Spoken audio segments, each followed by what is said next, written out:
misalkan kita ngomongin tentang scale up bisnis gitu ya, biasanya kan orang langsung fokus ke target penjualan, marketing, atau sales gitu ya. Padahal ada satu hal gitu yang nggak kalah penting yaitu people-nya. Nah, coba nih dari teman-teman semuanya di sini siapa yang setuju kalau misalkan makin berkembang bisnis itu makin banyak challenge-nya gitu buat ngatur timnya? Ada yang setuju nggak nih teman-teman? Ya, pada setuju ya. Pasti teman-teman di sini semuanya pasti setuju kalau misalkan ngatur sebuah tim itu susah dan butuh effort gitu ya. Dan faktanya memang grow bisnis dan grow people itu memang harus jalan bareng gitu ya, nggak bisa sendiri-sendiri. Nah, webinar kita kali ini akan membahas strategi apa gitu ya yang tepat untuk membantu bisnis bisa berkembang, bisa sustainable gitu ya. Apalagi sekarang tantangan dunia kerja itu makin dinamis gitu. Adanya generasi-generasi yang beda-beda, Gen Z, milenial, sampai dengan kebutuhan kebutuhan perusahaan untuk bisa beradaptasi dengan teknologi gitu ya. Jadi di sini kita akan belajar bareng dan tentunya dengan narasumber yang terpercaya. Nah, untuk detail topik kita hari ini akan disampaikan oleh dua narasumber, yaitu ada Kak Sulaiman, seorang konsultan HR dan juga strategi bisnis. Halo Kak Sulaiman, boleh sapa dulu Ya, teman-teman Gaji Hub. halo halo semuanya. Gimana nih kabarnya Alhamdulillah. Kak Sulaiman? Ya, alhamdulillah baik. Kak Janet, alhamdulillah. Oke. Bisa rame ya, roomnya ya. Oke, selanjutnya narasumber kita yang kedua yaitu ada dari senior konsultan dari Gaji Hub, ada Mas Zenggi. Halo Mas Zenggi, apakah sudah bergabung di Zoom kita hari ini? Halo, halo. Suara Halo saya terdengar ya, Mas, Kak Janet ya? terdengar. Gimana Oke, kabarnya Mas halo. Zenggi? Puji Tuhan, alhamdulillah sehat. Oke, udah siap berarti ya bawain materinya? Iya, harus siap dong pastinya. Apalagi Oke. didampingi sama Kak Sulaiman. Oke, webinar kita akan berlangsung ya teman-teman dari pukul 14 sampai dengan 16 waktu Indonesia Barat dan akan terbagi menjadi tiga sesi. Untuk sesi yang pertama akan ada pemaparan materi dari Kak Sulaiman. Untuk sesi yang kedua akan dilanjutkan oleh Mas Denggi dan yang sesi terakhir adalah sesi tanya jawab.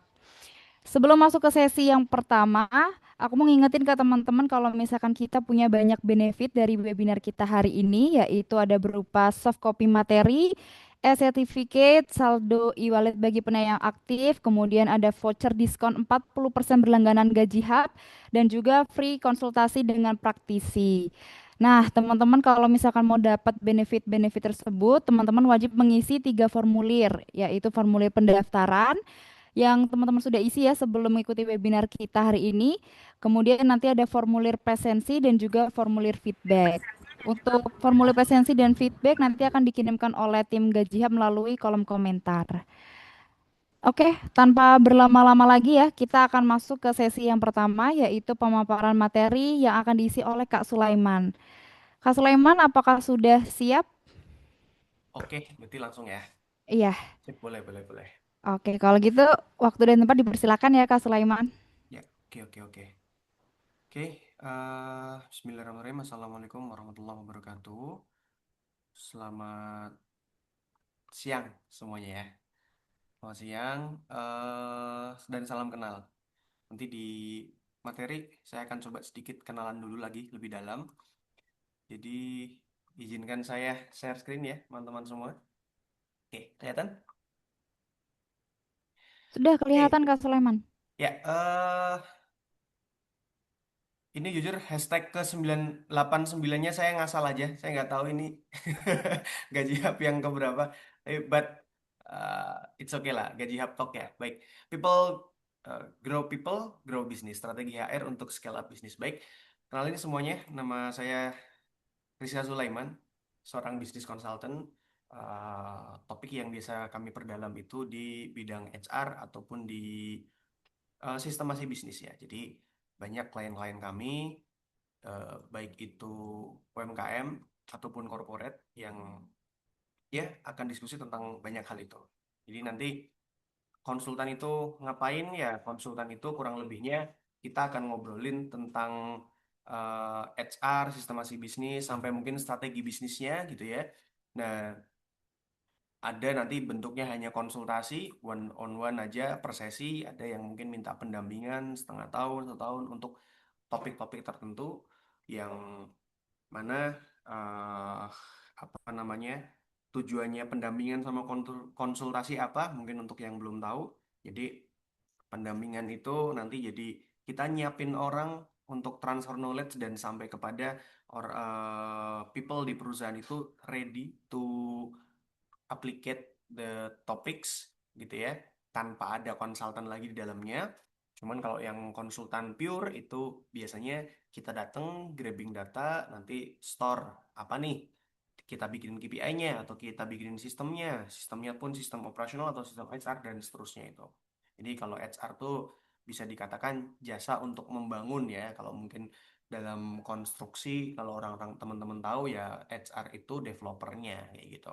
Sedangkan sorry, konsultan itu developernya. Sedangkan kalau pendampingan itu berarti kita dampingi si developer untuk biar sesuai guidance yang udah dibuat. Kurang lebihnya begitu. Oke, eh jadi boleh teman-teman panggil saya Sulaiman atau Sule gitu ya. Saya satu di Unsud dan S2 kebetulan di Taiwan, ambil MBA. Inilah kompetensi yang biasa kami kerjakan untuk klien. Dan kali ini diminta oleh Gaji Hub untuk ngisi tema HR ya.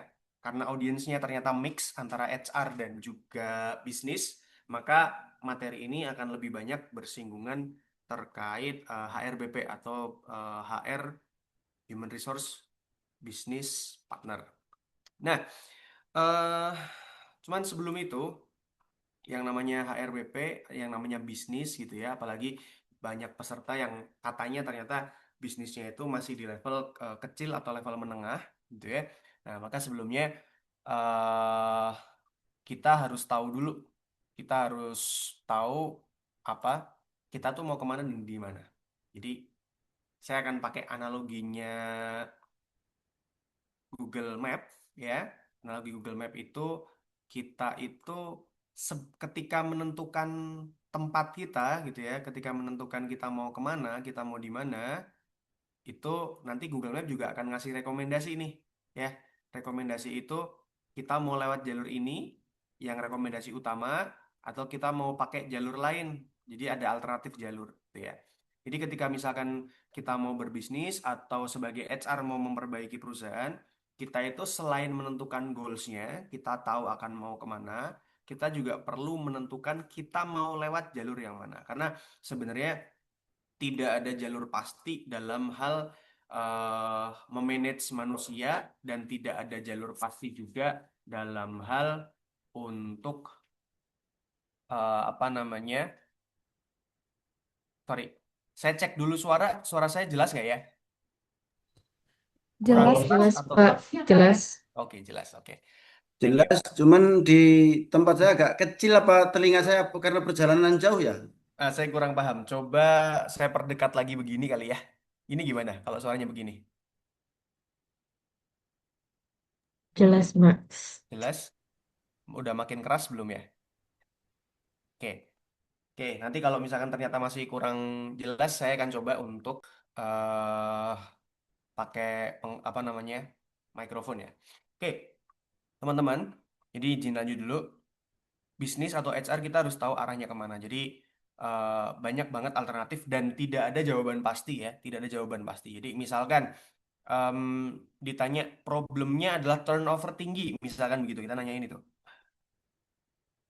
Bisa jadi jawabannya itu macam-macam karena yang namanya turnover tinggi untuk menyelesaikan turnover itu macam-macam. Kita bisa mulai perbaiki dari hulu. Hulu itu mungkin dari poster rekrutmen itu bisa ngaruh, jujur aja itu ada ngaruhnya. Atau mungkin dari organisasi kita sendiri, mungkin atasan langsungnya yang bermasalah, atau mungkin memang sistem onboarding kita belum bener kayak gitu. Jadi eh, dalam menghadapi masalah kita perlu apa ya? Kalau pisang tuh kita perlu buka satu persatu tuh, sebelum kita bisa makan pisangnya dengan lahap. Nah, em, sama untuk menumbuhkan orang atau grow people tadi dan biar bisnisnya grow itu juga harus menentukan ini. Jadi jangan cuma tentukan goalnya, tapi juga tentukan bagaimana caranya. Nah, di sini kita akan lebih banyak bahas tentang apa sih fokus kita tentang manusia ketika bisnis kita di level tertentu. Nah, ini sedikit aja, nggak akan banyak-banyak. Jadi ketika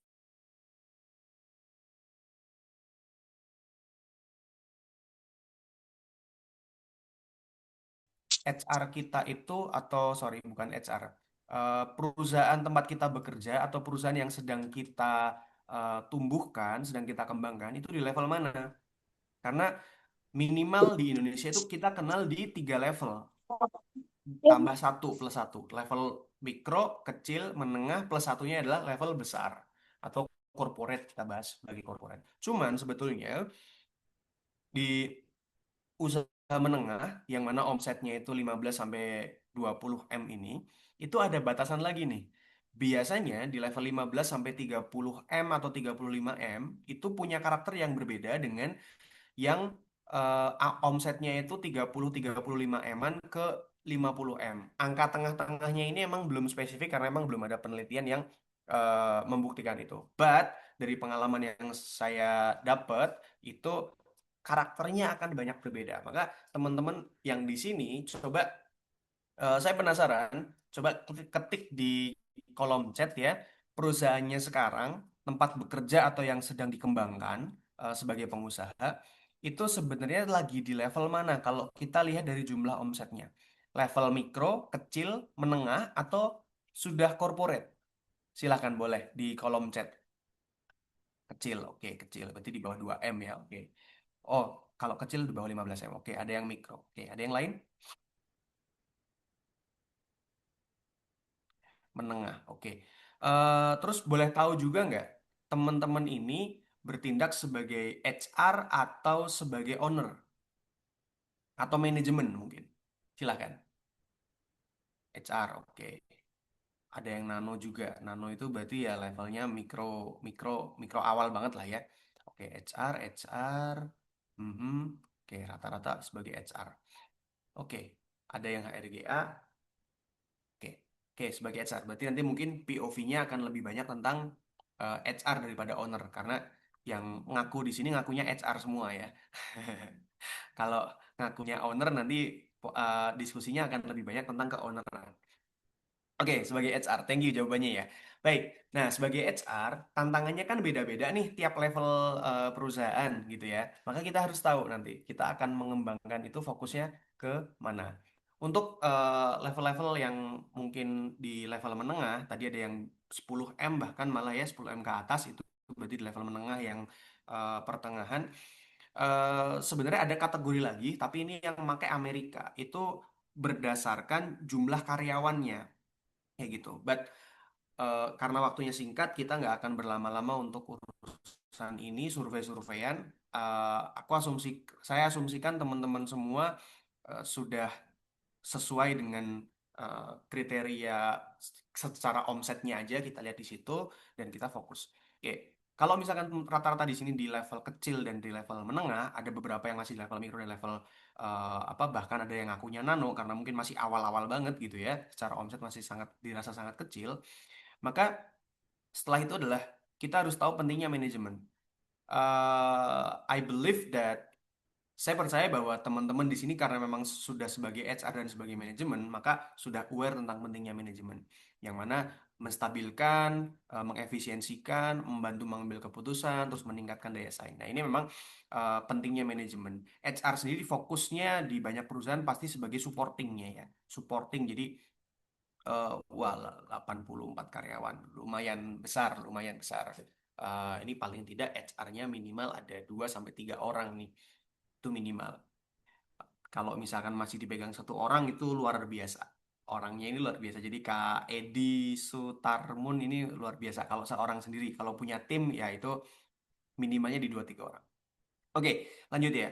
Jadi misalkan kita tahu pentingnya manajemen dan eh, owner atau direksi ketika merekrut teman-teman berarti sudah aware tentang ini. Maka bagian ini kita percepat ya. Nah, sebagai HR, apalagi HRBP, yang temennya, yang apa namanya, kita memang dipaksa dan terbiasa ya untuk mikirin strategi dalam bisnis juga. Kita harus kenal sedikit tentang 9 pilar bisnis ini.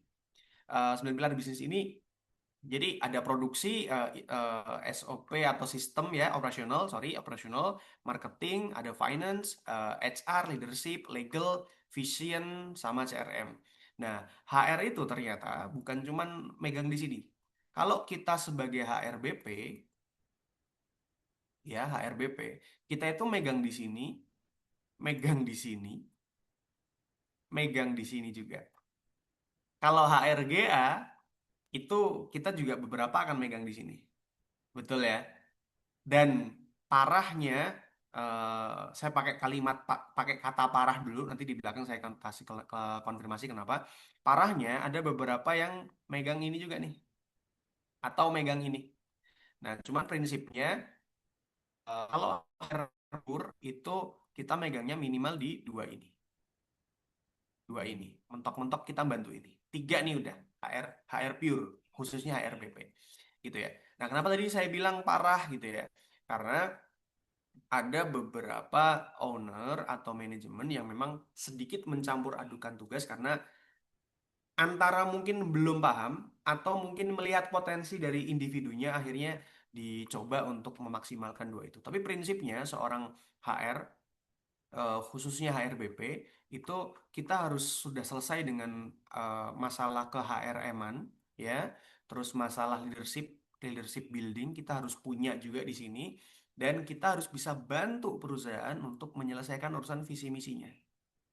Adapun urusan legal ini adalah knowledge kita untuk menyelesaikan HRM-nya, tapi bukan ranah kita untuk ngurusin legal, karena legal ini kalau HRGA masih masuk akal lah, karena legal ini sebenarnya kita ngomongin lebih banyak bukan urusan PK atau perjanjian kerja, tapi legal ini lebih jauh lagi ngurusin legal-legal yang dimiliki perusahaan kayak gitu. Saya pun kadang-kadang megang legal. Nah, itu urusannya berarti kemungkinan di HRGA ya, belum ke HR. Nah, kayak gitu. Belum ke HRBP, atau memang belum pure di HR secara umum. Masih di apa? Mintai urusan-urusan lain. Kalau legalnya mungkin urusan eh, ruko, pajak itu masih agak bersenggolan dengan kita lah. Cuman kalau legalnya itu berurusan dengan hubungan kerjasama B2B, kalau legalnya itu urusannya dengan pembentukan PT dan lain-lain, ini sebenarnya konteksnya ke GA, bukan ke HR. Jadi apa namanya, kita perlu tahu ya lingkup HR itu sebenarnya di mana. Jadi HR itu kita fokusnya adalah aset yang manusia ya. Di HR itu sendiri nanti ada eh, pergeseran, cuman manusia sebagai, kalau mindsetnya manusia sebagai aset, berarti kita fokusnya ke manusianya. Sedangkan GA itu fokusnya adalah ke aset yang tidak hidup. Nah, legal itu supportingnya. Oke, lanjut dulu ya. Nah, waktu sih. Ya udah, fase bisnis. Jadi sebagai HRBP, tadi kita udah tahu kita di level perusahaan yang UMKM atau yang besar gitu ya. Terus UMKM di level yang mana? Kecil, mikro, atau nano, atau menengah gitu ya. Nah, setelah itu kita harus tahu fase bisnis di perusahaan kita itu sebenarnya di fase mana. Nah, di sini kurang lebihnya ada 6 fase. Tapi saya akan fokus membahas di fase yang 1, 2, 3, dan 4 ya. 4 fase ini saya akan bahas di waktu yang sudah diberikan. Nah, teman-teman harus paham bahwa tiap bisnis itu punya fasenya sendiri, dan ketika merujuk ke HR, masalahnya juga sendiri-sendiri kayak gitu. Masalahnya sendiri kayak gimana? Jadi di fase cari makan, perusahaan yang sedang cari makan, atau fase survival, beberapa menyebutnya seperti itu. em, Fase ini perusahaan itu sedang benar-benar butuh untuk menstabilkan income, ya, butuh untuk menstabilkan income. Jadi fokusnya adalah sebenarnya bagaimana caranya produk atau jasanya itu habis terjual, dan eh, yang penting perusahaan masih hidup dulu gitu, masih hidup kayak gitu. Jadi kenapa yang penting perusahaan masih hidup? Karena di fase ini tuh belum tentu untung. Kalau untung pun mungkin masih tipis-tipis. Kadang-kadang masih ada rugi-ruginya karena barangnya mungkin waste, atau mungkin terlalu banyak hire orang untuk manusianya karena jasa gitu ya. Hal-hal ini yang bikin proses fase cari makan ini focusingnya adalah how to survive. Jadi bagaimana perusahaan itu tetap survive dan tetap hidup. Maaf. Lalu di fase cari duit. Fase cari duit atau fase cash flow, cari profit di sini, ini perusahaan ini harusnya keuangannya udah mulai stabil. Dia udah mulai dikit-dikit bisa ambil take profit, kayak gitu ya. Bisa take profit. eh yang mana umumnya kalau secara omset, ini perusahaan-perusahaan yang karakternya karakter perusahaan kecil. Nah, di karakter perusahaan kecil ini biasanya kita sudah mainannya apa namanya penjualan itu udah mulai stabil, bahkan kita itu mikirnya masalah kedepannya adalah how to develop more market gitu ya, atau more demand, atau more transaction gitu ya. Jadi di fase ini tuh betul-betul yang perusahaan itu sudah mikir cari duit, cari duit, cari profit kayak gitu. Udah bukan bagaimana tetap hidup perusahaan itu. Nah, Nah, di fase ini adalah fase-fase awal biasanya perusahaan sudah mulai mikir untuk cari HR kayak gitu. Jadi teman-teman yang tadi bilang di levelnya kecil atau levelnya tadi mungkin ada yang bilang nano atau mikro. Kalau misalkan memang teman-teman adalah HR semuanya, bukan owner ya, berarti eh, teman-teman boleh untuk bersenang hati dulu karena perusahaan ini secara fase itu sudah fase yang cukup sehat secara keuangan ya, karena dia bukan fase yang survival. But kalau memang dia masih fase cari duit dan dia sudah punya HR di situ, nah ini teman-teman nanti challenge-nya adalah bukan hanya mendevel apa namanya, teman-teman akan berpikir bagaimana caranya proses operasional itu lebih stabil lagi. Karena kalau proses operasional stabil dalam hal manusianya, itu berarti potensi untuk survival rate-nya ini lebih tinggi lagi. Kayak gitu ya. Nah, selanjutnya di level cari sistem gitu ya. Level cari sistem ini biasanya perusahaan ini dia sudah take a profit dan dia sudah punya keinginan yang sangat besar untuk ini kayaknya udah momennya untuk buka cabang nih kayak gitu. Atau ini kayaknya udah momennya untuk eh, memperbesar kapasitas produksi nih kayak gitu. Nah, di momen-momen ini cari sistem, sebenarnya perusahaan itu tidak boleh buru-buru untuk ekspansi gitu ya. Kecuali kita sudah benar-benar punya sistem yang works. Sistem yang works itu seperti apa? Sistem yang satu terdokumentasikan dan yang kedua tidak terpaku kepada satu orang atau dua orang. Jadi hampir tidak ada key person di situ. Artinya key person ini ketika menghilang pun bisnis masih yang bisa jalan dan tidak terlalu terganggu kayak gitu.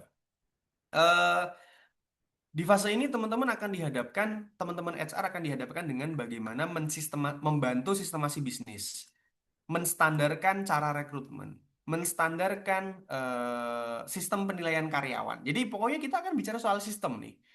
Ayo coba bikin KPI, ayo coba bikin apa namanya SOP ya gitu. HR diminta untuk bikin SOP. But eh, dalam pengalaman saya sebagai HR consultant itu ketika teman-teman diminta untuk bikin SOP, teman-teman harus declare dari awal, harus klarifikasi, harus disclaimer dari awal ke manajemen bahwa pembuatan SOP ini bukan pure tugasnya HR. Kenapa seperti itu? Ya, HR nanti sifatnya eh supporting aja. Kalau kita bicara soal SOP, ini HR itu adalah supporting ke manajemen. Jadi manajemen lah yang harus bikin SOP-nya, yang harus bikin sistemnya, mungkin drafting gitu ya. Lalu nanti si HR bantu untuk merapihkan administrasi itu jadi satu bundle eh, yang terdokumentasikan. Contohnya apa? Contoh, kalau teman-teman harusnya di sini nggak ada yang nggak tahu McDonald's ya. Saya akan ambil contoh McDonald's, McD. McD itu Kayak tadi kalau saya sebut atau bahas sebagai turnover di McD itu justru by setting. Maksud saya kalau misalkan teman-teman tahu McD itu adalah salah satu perusahaan fast food yang turnovernya termasuk tinggi daripada perusahaan fast food yang lain. But mereka setting itu. Kenapa saya bilang mereka setting itu? At least sampai tahun 2018 lah ya. Kalau tahun detik-detik ini saya nggak terlalu ngikutin perkembangan mereka terkait HR-nya, but at least sampai tahun 2018 mereka itu memang masih ngesetting biar turnover-nya tinggi. Kenapa? Karena mereka membatasi karyawan tetap di perusahaan mereka. Ketika membatasi karyawan tetap di perusahaan mereka, maka by system harusnya memang turnover-nya tinggi. Maka mereka juga ngeset sistem di perusahaan mereka, mereka bangun gimana caranya dokumen tebal ini siap diaplikasikan oleh orang-orang baru. Jadi hampir tiap bulan mungkin sampai tahun 2018 saya sering dengar McD rekrutmen. Entah itu dia mulut ke mulut, word of mouth, atau dia buka loker di luar sana. Kenapa by setting? Kenapa saya bilang by setting? Ya, selain untuk menghindari terlalu banyak karyawan tetap yang memang beban dan tanggung jawabnya berat, di sisi lain mereka memang juga sengaja untuk apa namanya mencari talenta-talenta baru yang di usia-usia produktif. Kalau kita perhatiin, teman-teman perhatiin ya, McD sama KFC aja minimal. Karyawannya itu lebih secara umum lebih fresh mana? Kalau teman-teman perhatikan, di KFC itu biasanya lebih banyak kru senior daripada di McD. Ya nggak? Karena memang usia produktif dari sistem yang dibuat McD itu semuda itu, sejunior itu, kayak gitu, daripada di yang lain. Nah, ini yang banyak coba ditiru oleh perusahaan lain, tapi perusahaan lain lupa bahwa McD itu sistem trainingnya lengkap. Sistem trainingnya lengkap. Ini sebenarnya McD itu levelnya udah di level sini ya, menikmati hasil, sudah level menikmati hasil. Tapi pada proses pencarian sistem ini yang saya ceritakan, ngambil contoh di McD, jadi mereka akhirnya ngedevelop sistem di mana eh, mungkin jaringannya Kak, kalau suaranya putus-putus ya. McD bikin sistem di mana ketika karyawan itu keluar, ada masuk yang baru, yang baru ini siap walaupun dia belum punya pengalaman di F&B sama sekali. Ya, caranya gimana? Bayangin satu outlet McD itu mungkin kurang lebihnya dia pasti yang operasional 24 jam dia kurang lebihnya minimal punya 40 orang karyawan. Satu outlet loh ya, satu store loh ya. 40 orang karyawan dan setiap store itu minimal dia akan punya satu karya staff senior trainer.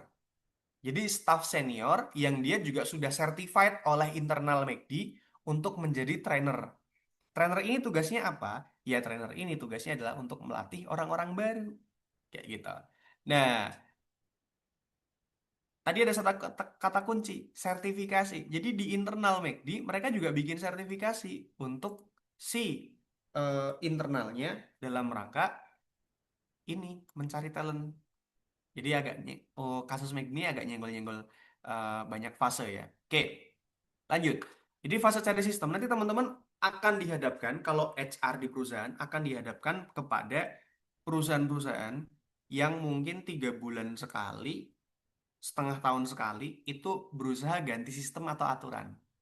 Nah, ini akan sangat lazim ya.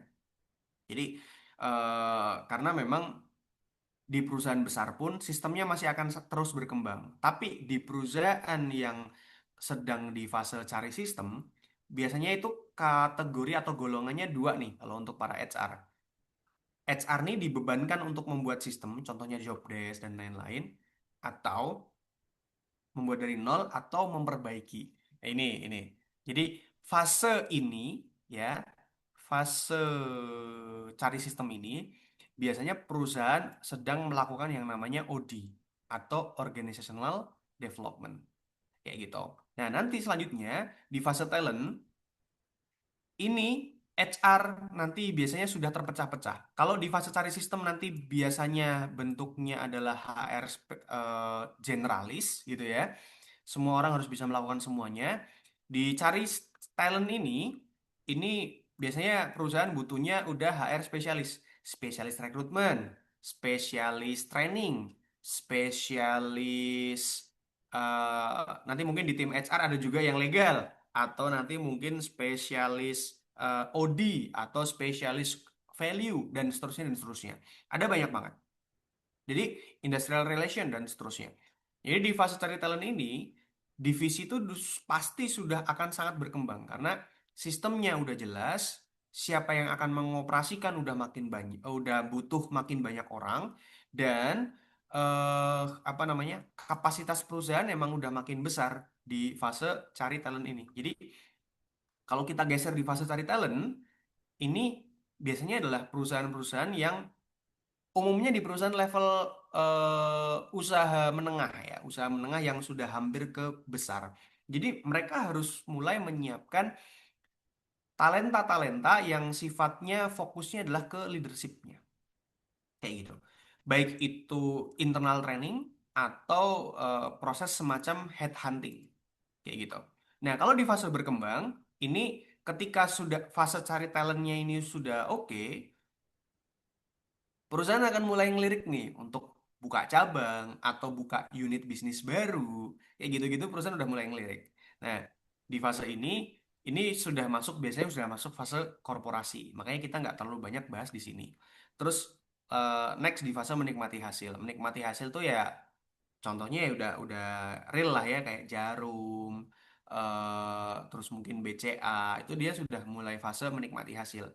Brand awareness-nya udah mulai kebentuk, sistemnya sudah rapi, bahkan kalau mulai ada perubahan internalnya siap untuk melakukan perubahan itu, kayak gitu-gitu. Oke, eh pertanyaannya adalah bisnis kita di fase mana atau perusahaan tempat kita bekerja di fase mana? Nah, itu fokusnya akan beda-beda teman-teman semua. Nah, contoh nih ya, di fase foundation atau di fase cari duit gitu ya. Fokusnya owner atau mungkin HR di sini kalau sudah ada manajemen, fokusnya manajemen adalah mencari orang yang bisa menghandle kegiatan operasional utama kita. Jadi kalau di sini ada business owner, saya butuh nyari orang itu yang kayak gimana ya kalau di fase ngerintis. Oke, cari orang yang pertama adalah cari orang untuk menggantikan Anda di pekerjaan-pekerjaan yang paling menyita waktu. Yang kedua, bisa jadi juga pekerjaan-pekerjaan yang sifatnya fisiknya paling tinggi. Yang ketiga, pekerjaan-pekerjaan yang sifatnya sangat rutinitas. Nah, adalah untuk ke situ. Terus cari orang yang disiplin. Disiplin ini sebetulnya di semua level harusnya iya sih ya. Cuman problemnya di level-level foundation ini lagi cari uang itu karena emang bisa jadi resources untuk benefitnya masih terbatas, maka agak susah nih cari orang yang disiplin kayak gitu kan.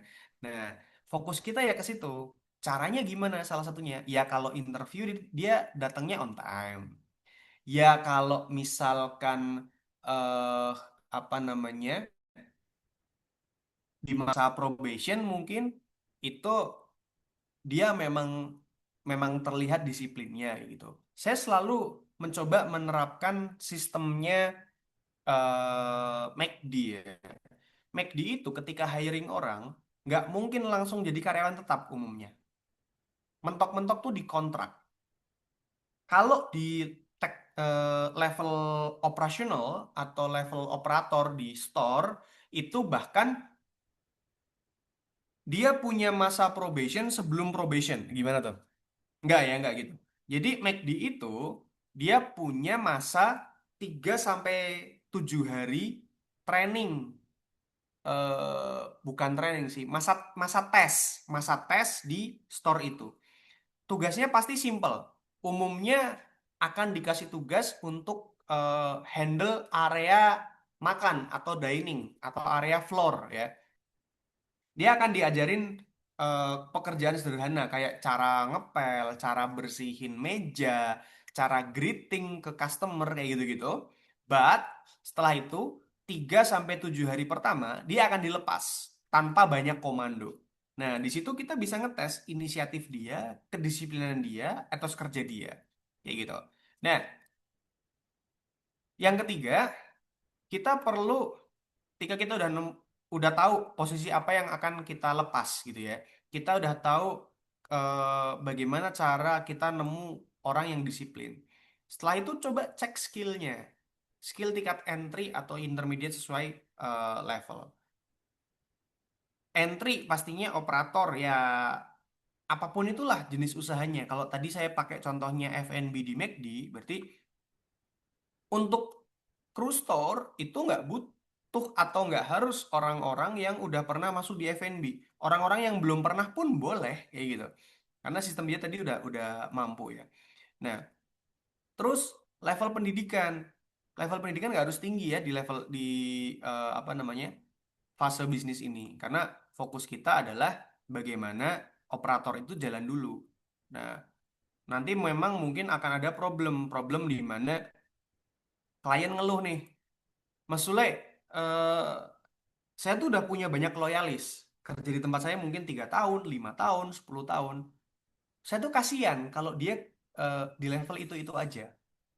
Boleh nggak ya saya naikin dia di jabatan yang lebih tinggi? Pertanyaannya dua.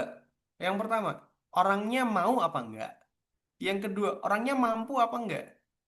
Nah, kalau dua-duanya mau dan mampu, silahkan. Tapi kalau cuma salah satu, mungkin dia mau tapi nggak mampu, dan memang nggak bisa dilatih, ya jangan dipaksa. Atau dia mampu tapi nggak mau, ya jangan dipaksa. Kayak gitu.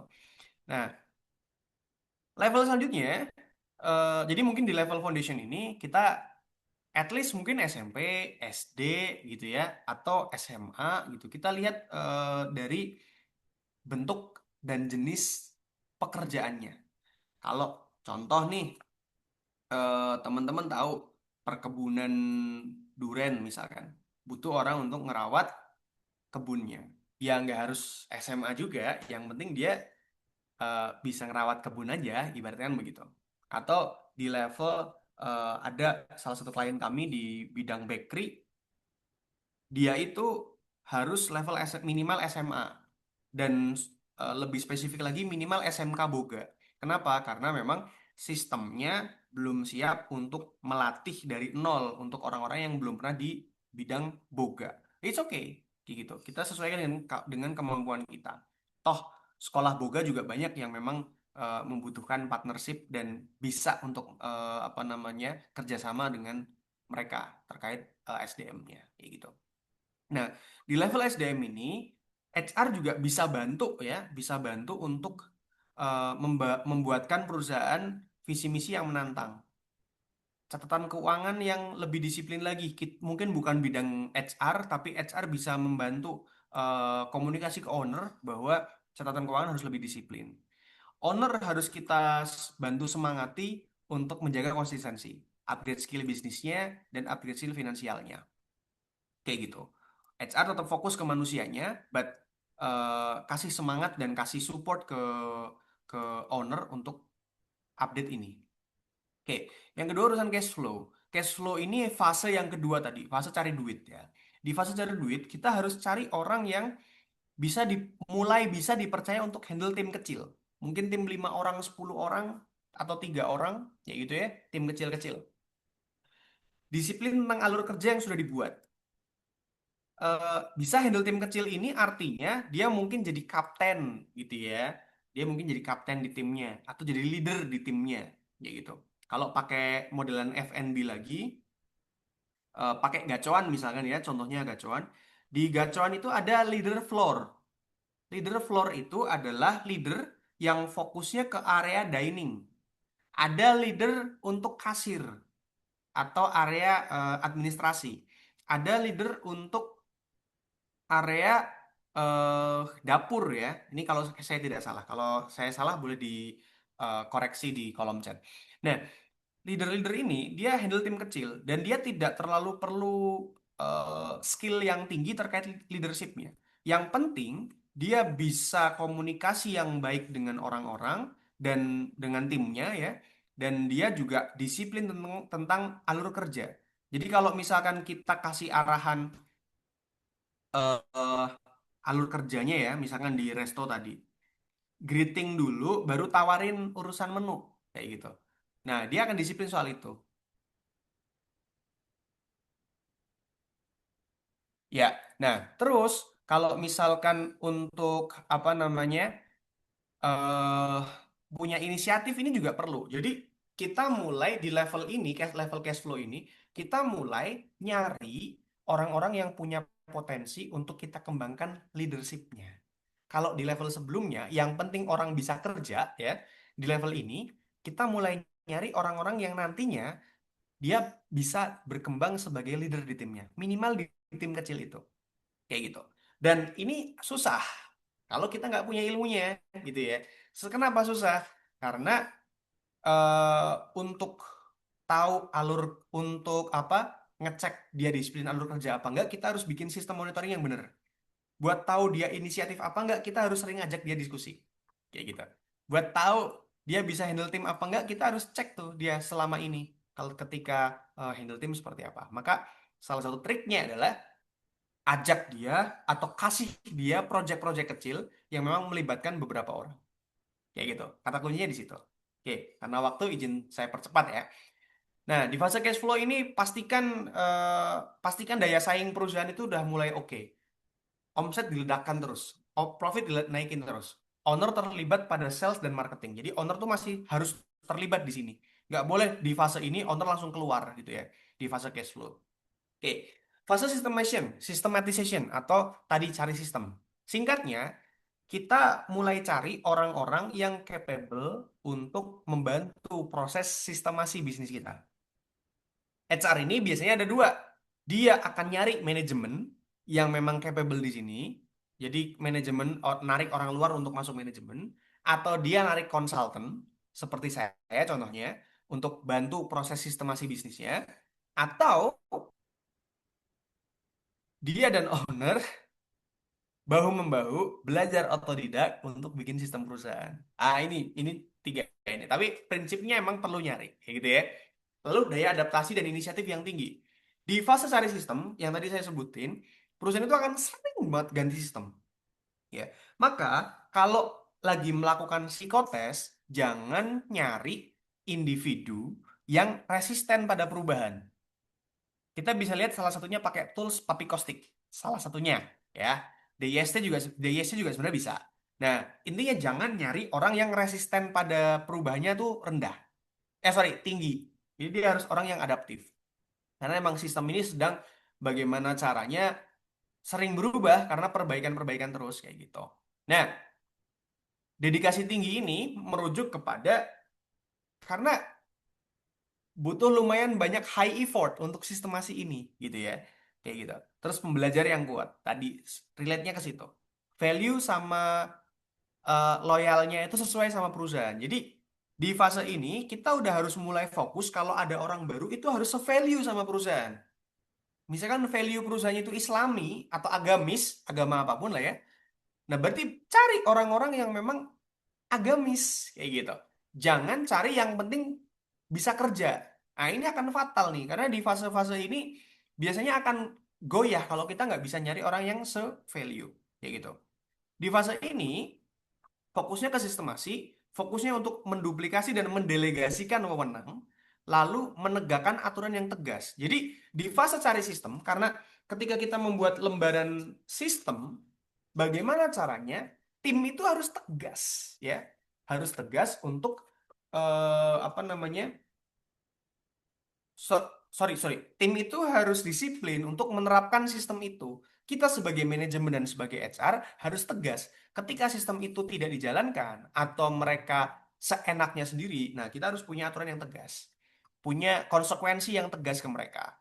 Tegas ini pun harus terstruktur ya. Makanya perusahaan itu di fase ini akan mulai bertemu yang namanya peraturan perusahaan. Kayak gitu. Oke.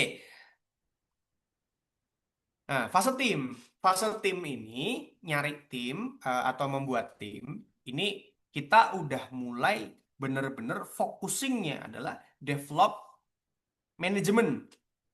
Ya, operasional harusnya sudah clear. Tapi kita sudah mulai develop manajemen. Yang mana orang bukan hanya value-nya sama perusahaan, bukan hanya mau untuk apa namanya, bukan hanya mau untuk belajar, tapi sebisa mungkin dia sudah bisa dan capable untuk ngisi posisi-posisi itu. Maka di fase cari talenta ini, perusahaan biasanya sistemasinya kan sudah selesai.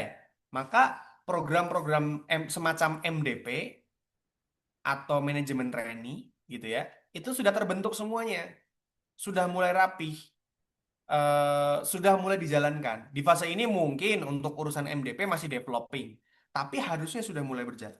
Maka ketika di fase-fase ini kita butuh ada leader yang keluar, atau ada manajer yang keluar, atau ada SPV yang keluar. Kita sudah punya banyak kandidat yang siap mengisi posisi itu. Dan ini yang terjadi di banyak korporasi, mereka sudah menyiapkan itu dengan golongan kerja, dengan golongan jabatan dan seterusnya, yang mana itu termasuk sertifikasi-sertifikasi MDP atau Management Development Program, ya untuk ngisi posisi-posisi yang kalau butuh orang kayak gitu. Tapi kalau perusahaan nggak punya program-program semacam itu, nanti ketika ada posisi kosong, perusahaan akan kelabakan kayak gitu. Perusahaan akan kelabakan. Oke, sebelum kita lanjut ke materi selanjutnya dan lanjut ke ini, teman-teman yang misalkan mau join ke grup Elite Business Club-nya bisa scan ini ya untuk business owner. Kalau untuk HR profesional nanti boleh japri saya, nomor saya akan saya kasih di grup HR, nanti akan saya kasih juga. Jadi grup ini adalah untuk para business owner yang memang berkenan untuk diskusi lebih lanjut lagi soal bisnisnya gitu ya.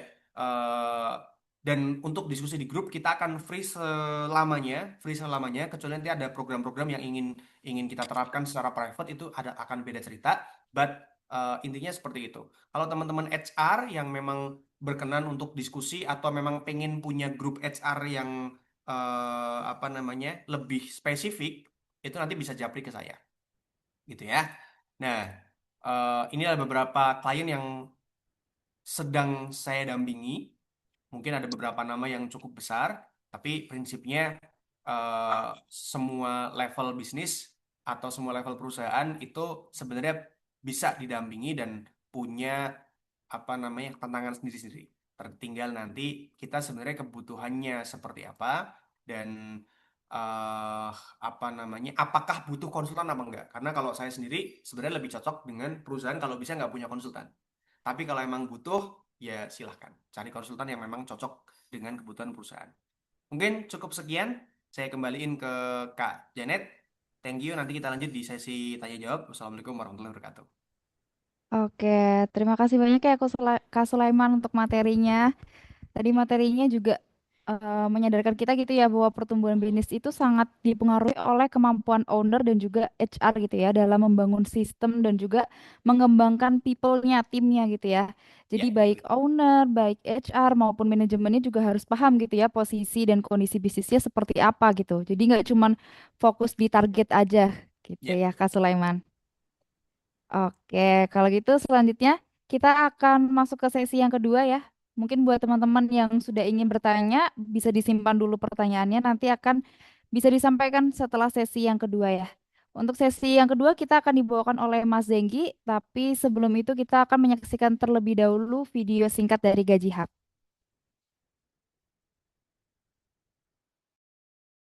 Masih hitung gaji manual, backup absensi manual, transfer gaji satu-satu ke banyak bank. Akibatnya, perhitungan rawan salah, proses lambat dan memakan waktu. Saatnya beralih pakai Gaji Hub. Hitung gaji beserta pajak dan BPJS otomatis, sistem absensi terintegrasi dengan payroll, satu klik untuk transfer gaji ke berbagai bank sekaligus. Yuk kelola manajemen HR dan payroll dengan Gaji Hub. Oke, itu dia ya tadi perkenalan singkat dari Gaji Hub. Selanjutnya kita akan mendengarkan materi dari Mas Zenggi selaku senior konsultan dari Gaji Hub. Mas Zenggi, apakah sudah siap untuk membawakan materinya? Oke, halo Kak Janet dan Bapak Halo, Ibu sekalian. Selamat sore. sore. Kalau gitu, Oke, waktu dan tempat dipersilakan ya Mas Zenggi. siap, silakan Kak.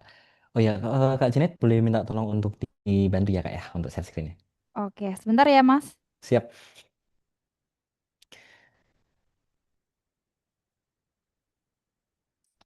Oke, baik.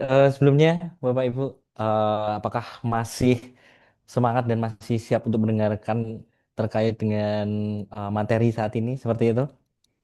Siap, semangat. Oke, terima kasih Kak Edi. Yang tadi sempat komen yang cukup perusahaan cukup besar ya Pak Edi ya. Pak Edi dan masih dihandle alone seperti itu. Cukup hebat sekali Pak Edi seperti itu. Saya membaca dari komennya. Cukup hebat juga seperti itu. Dan mungkin berkaitan dengan hal ini, selanjutnya mungkin buat Bapak Ibu sekalian perkenalkan saya Zenggi dari tim Gaji Hub. Pada sesi kali ini kita akan membahas topik berkaitan dengan enabling HR growth through process and system. Seperti itu ya Bapak Ibu. Jadi kalau kita mendengar kata tentang HR transformation, jadi tadi Kak Edi, maaf Kak Sulaiman sudah menyampaikan ya berkaitan dengan HR transformation, lalu juga tadi juga sudah ada terkait dengan diagramnya berkaitan business acceleration sampai ke business transformation dari mulai cari makan sampai ke menikmati hasil. Nah, pada proses perpindahan antara business acceleration dan business transformation ini, itu ada namanya business transformation juga. Itu berkaitan dengan perpindahan dari yang awalnya itu kita masih fokus ke cari makan, dari sisi perusahaan ya, dari mulai cari makan, cari duit sampai cari sistem, sampai berubah ke cari talent, seperti itu. Ketika di proses perpindahan ini antara cari sistem dan cari talent di titik tengahnya tersebut, itu ada namanya cari proses transformasinya seperti itu. Jadi ketika proses transformasi di sini mungkin terdengar sesuatu yang cukup besar atau rumit yang awalnya kita hanya fokus mencari revenue, mencari omset, kita harus saat ini fokusnya adalah proses ke internal. Seperti itu, proses ke internal. Yang awalnya fokus ke eksternal, akhirnya kita coba fokuskan ke internal. Padahal ketika kita perpindahan ini, sebenarnya transformasi HR bisa dimulai dari hal-hal yang cukup sederhana, Bapak Ibu sekalian. Dimulai dari proses yang lebih rapi, data yang lebih terstruktur, dan sistem yang membantu pekerjaan HR menjadi lebih efisien. Seperti itu. Karena realita di lapangan ketika bisnis mulai berkembang, jumlah karyawan yang akan pasti bertambah, struktur organisasi juga akan semakin kompleks ya. Awalnya cuma ada 3 bagian, terus akhirnya bertambah, bertambah, bertambah, sehingga menjadi kompleks. Lalu akhirnya semakin banyak orang yang di dalam suatu perusahaan ekspektasinya terhadap HR itu juga akan berjalannya waktu juga akan meningkat pastinya seperti itu. Sehingga banyak perusahaan yang kita lihat itu perusahaan bertumbuh lebih cepat dibandingkan dengan proses HR-nya dari sistem internalnya. Jadi ketika tidak balance antara pertumbuhan perusahaan serta perkembangan dari sisi HR-nya, pasti HR akan kewalahan menghadapi proses-prosesnya itu. Mulai dari yang strukturnya akhirnya berubah, lalu sistemnya juga menjadi kurang tidak efisien, dan sebagainya macam. Pasti akan cukup banyak HR akhirnya menjadi kewalahan dan mungkin untuk para owner juga sulit mendapatkan data-datanya karena yang awalnya manual kita harus tanya ke person A, person B dan sebagainya macam. Akhirnya operasional juga mulai tidak efisien. Seperti itu, mulai adanya lembur yang semakin banyak dan trennya juga akan semakin terlihat akhir bulan pasti akan lembur dan sebagainya macam. Pasti nanti di situ akan mengalami seperti itu.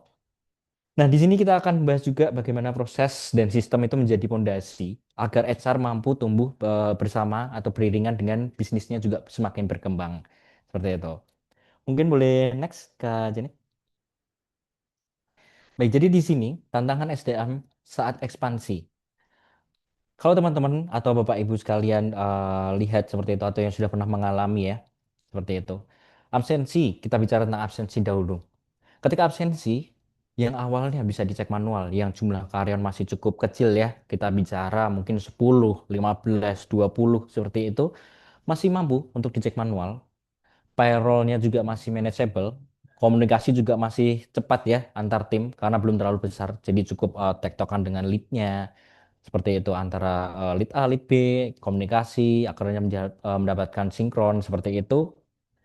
Lebih cukup mudah ketika jumlah karyawan atau levelnya masih cukup kecil. Dari mulai nano tadi, mikro seperti itu masih cukup bisa untuk dihandle. Tapi ketika mulai muncul data karyawan yang semakin banyak, approval-nya juga akan semakin panjang. Ketika ada pengajuan-pengajuan, approval-nya juga harus semakin bertingkat. Lalu nanti ketika adanya pengajuan harus masuk ke lead-nya, harus nanti masuk ke HR, baru nanti masuk ke divisi lain. Itu akan memakan banyak waktu. Serta koordinasi antar tim juga pasti akan semakin kompleks. Sampai miskomunikasi juga pasti tidak menutup kemungkinan akan sering terjadi ketika sistem atau SOP ini belum terbentuk dengan sempurna. Seperti itu. Jadi dari mulai data karyawan ketika pengelolaan administratif di sini menjadi sangat berat karena volume data karyawan yang semakin meningkat seiring pertumbuhannya tim. Lalu tadi juga berkaitan dengan eh, kerumitan antar divisi ketika suatu organisasi itu semakin berkembang pesat, pastinya akan approval-nya juga akan semakin bertingkat juga. Yang awalnya satu layar saja sudah bisa di-approve seperti itu dan disetujui, komunikasi juga semakin gampang. Tapi nanti ketika semakin berkembang, approval-nya harus berlapis supaya SOP-nya juga terjalan. Miskomunikasi juga pasti dan keterlambatan proses. Jadi nanti harus menunggu. Ketika sudah menunggu, tidak ada update-nya seperti itu. Itu biasanya nanti akan komplainnya semakin banyak dari staffnya seperti itu. Ketika resiko miskomunikasi semakin besar tim juga banyak HR sebenarnya bukan karena miskomunikasi ini bukan karena orangnya yang tidak kompeten sebenarnya tapi karena proses komunikasi yang belum terstruktur. Jadi lebih baik ketika proses transformasi ini SOP harus disusun dengan rapi dahulu antar kesepakatan antara divisi seperti apa baru ketika sudah SOP sudah terjalan, sudah terbentuk, akhirnya ketika melakukan transformasi tinggal mengikuti guideline dari SOP yang sudah kita buat bersama tim. Seperti itu. Next, Kak Janet. Nah, mungkin ini Bapak Ibu sekalian terkait dengan resiko operasional ya. Resiko operasional. Ketika bisnis berkembang, ketika HR masih manual, resiko operasional juga pasti akan mulai meningkat. Lalu berkaitan dengan human error, itu pasti eh, Bapak Ibu sekalian juga yang sudah mulai berkembang ya seperti itu sudah pasti mengalami ya mungkin terkait dengan input payroll atau nanti absensi tidak sinkron atau perhitungan lembur yang tidak sesuai ini akan tiap bulan akan mendengarkan keluhan-keluhan dari staf-stafnya seperti itu.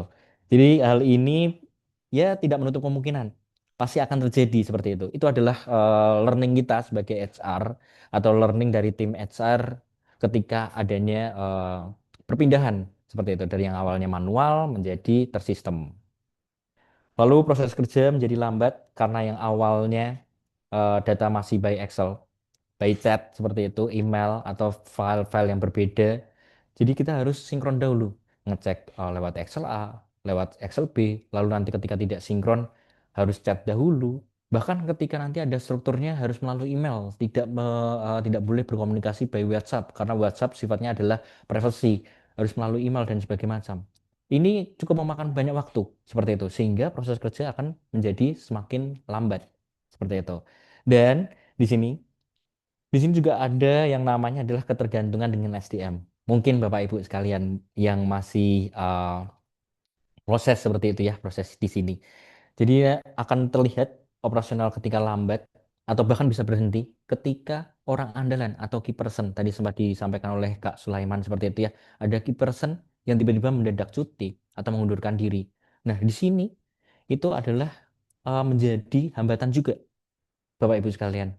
Jadi pentingnya untuk kita melakukan delegasi ketika sudah proses transformasi supaya knowledge yang kita punya atau kita sebagai key person ataupun orang itu sebagai key person itu bisa membagikan terkait dengan tipsnya atau triknya seperti apa ketika adanya proses transformasi. Sehingga ketika key person ini mungkin cuti atau mengundurkan diri, itu sistem akan tetap berjalan. Bisa dihandle oleh tim-tim lainnya atau orang yang lainnya, seperti itu. Sehingga prosesnya menjadi lebih stabil lagi. Prosesnya juga semakin cepat.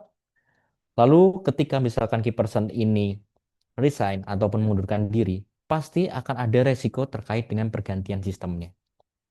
Seperti itu. Karena tidak ada untuk dokumentasi by sistemnya. SOP juga belum terbentuk. Jadinya ketika uh, key person ini keluar, kita mau tidak mau harus melakukan perubahan atau pergantian sistem. Nah, ini termasuk juga proses manual ini termasuk juga untuk bottleneck ya, termasuk juga menjadi bottleneck kita ketika pertumbuhan bisnis dan jumlah karyawan itu semakin naik. Seperti itu. Mungkin next, Kak Janet. Nah, ini Bapak Ibu sekalian. Jadi ketika standarisasi, jadi ketika kita akan melakukan scale up atau transformasi di sini, kita perlu menyiapkan terkait atau menstandarisasi proses dari HR-nya tersebut. Jadi kita persiapkan dahulu berkaitan dengan proses-prosesnya. Karena ketika pertumbuhan bisnis pasti akan menghasilkan kebingungan, inkonsistensi, dan konflik dari internal. Dari kepentingan-kepentingan internal, kepentingan antar divisi, inginnya lebih mudah divisi A, seperti itu. Tapi nanti ketika di divisi B, ini menjadi ribet. Harus komunikasi ke A, komunikasi ke B, baru bisa jalan.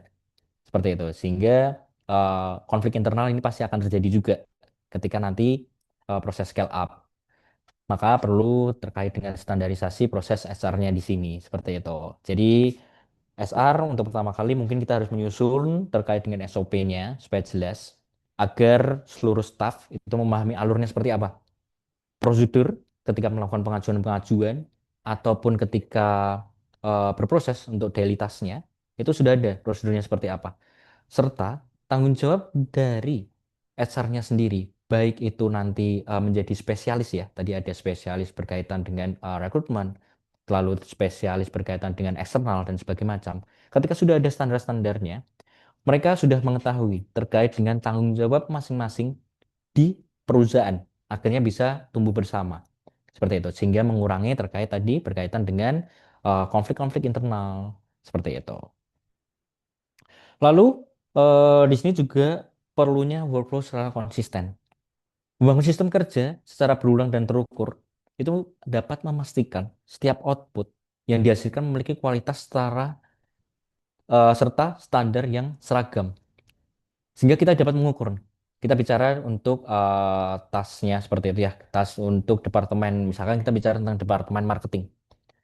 Ketika kita ingin cek sebagai HR, ingin cek standarnya seperti apa antara karyawan A, karyawan B, karyawan C. Supaya lebih seragam lagi, jadi kita harus membuat terkait dengan workflow-nya, supaya lebih konsisten lagi. Lalu, secara general lagi, kita perlu membuat approval yang lebih rapi lagi. Seperti itu, Bapak Ibu. Approval di sini lebih mempermudahkan lagi ketika adanya pengajuan-pengajuan. Lalu nanti ketika misalkan kita bicara tentang izin dan cuti lah ya. Karena kan untuk izin dan cuti di sini ketika pengajuan-pengajuan approval-nya secara berlayer, yang awalnya hanya satu layer, tiba-tiba menjadi multi layer, kita harus menentukan timeline pastinya. Seperti itu. Ketika pengajuan ataupun cuti, alurnya juga bisa dilihat oleh lead-nya masing-masing. Seperti itu. Oleh leadernya masing-masing. Sehingga dapat mengetahui, aku harus atau saya harus mendelegasikan tugas si A ini ke siapa. Seperti itu. Ketika mengetahui atau approval-nya bisa diketahui oleh leadernya, maka delegasi tugas atau inkonsistensi dari tim lainnya itu akan lebih mudah untuk kita kelola. Seperti itu. Next ke Janet.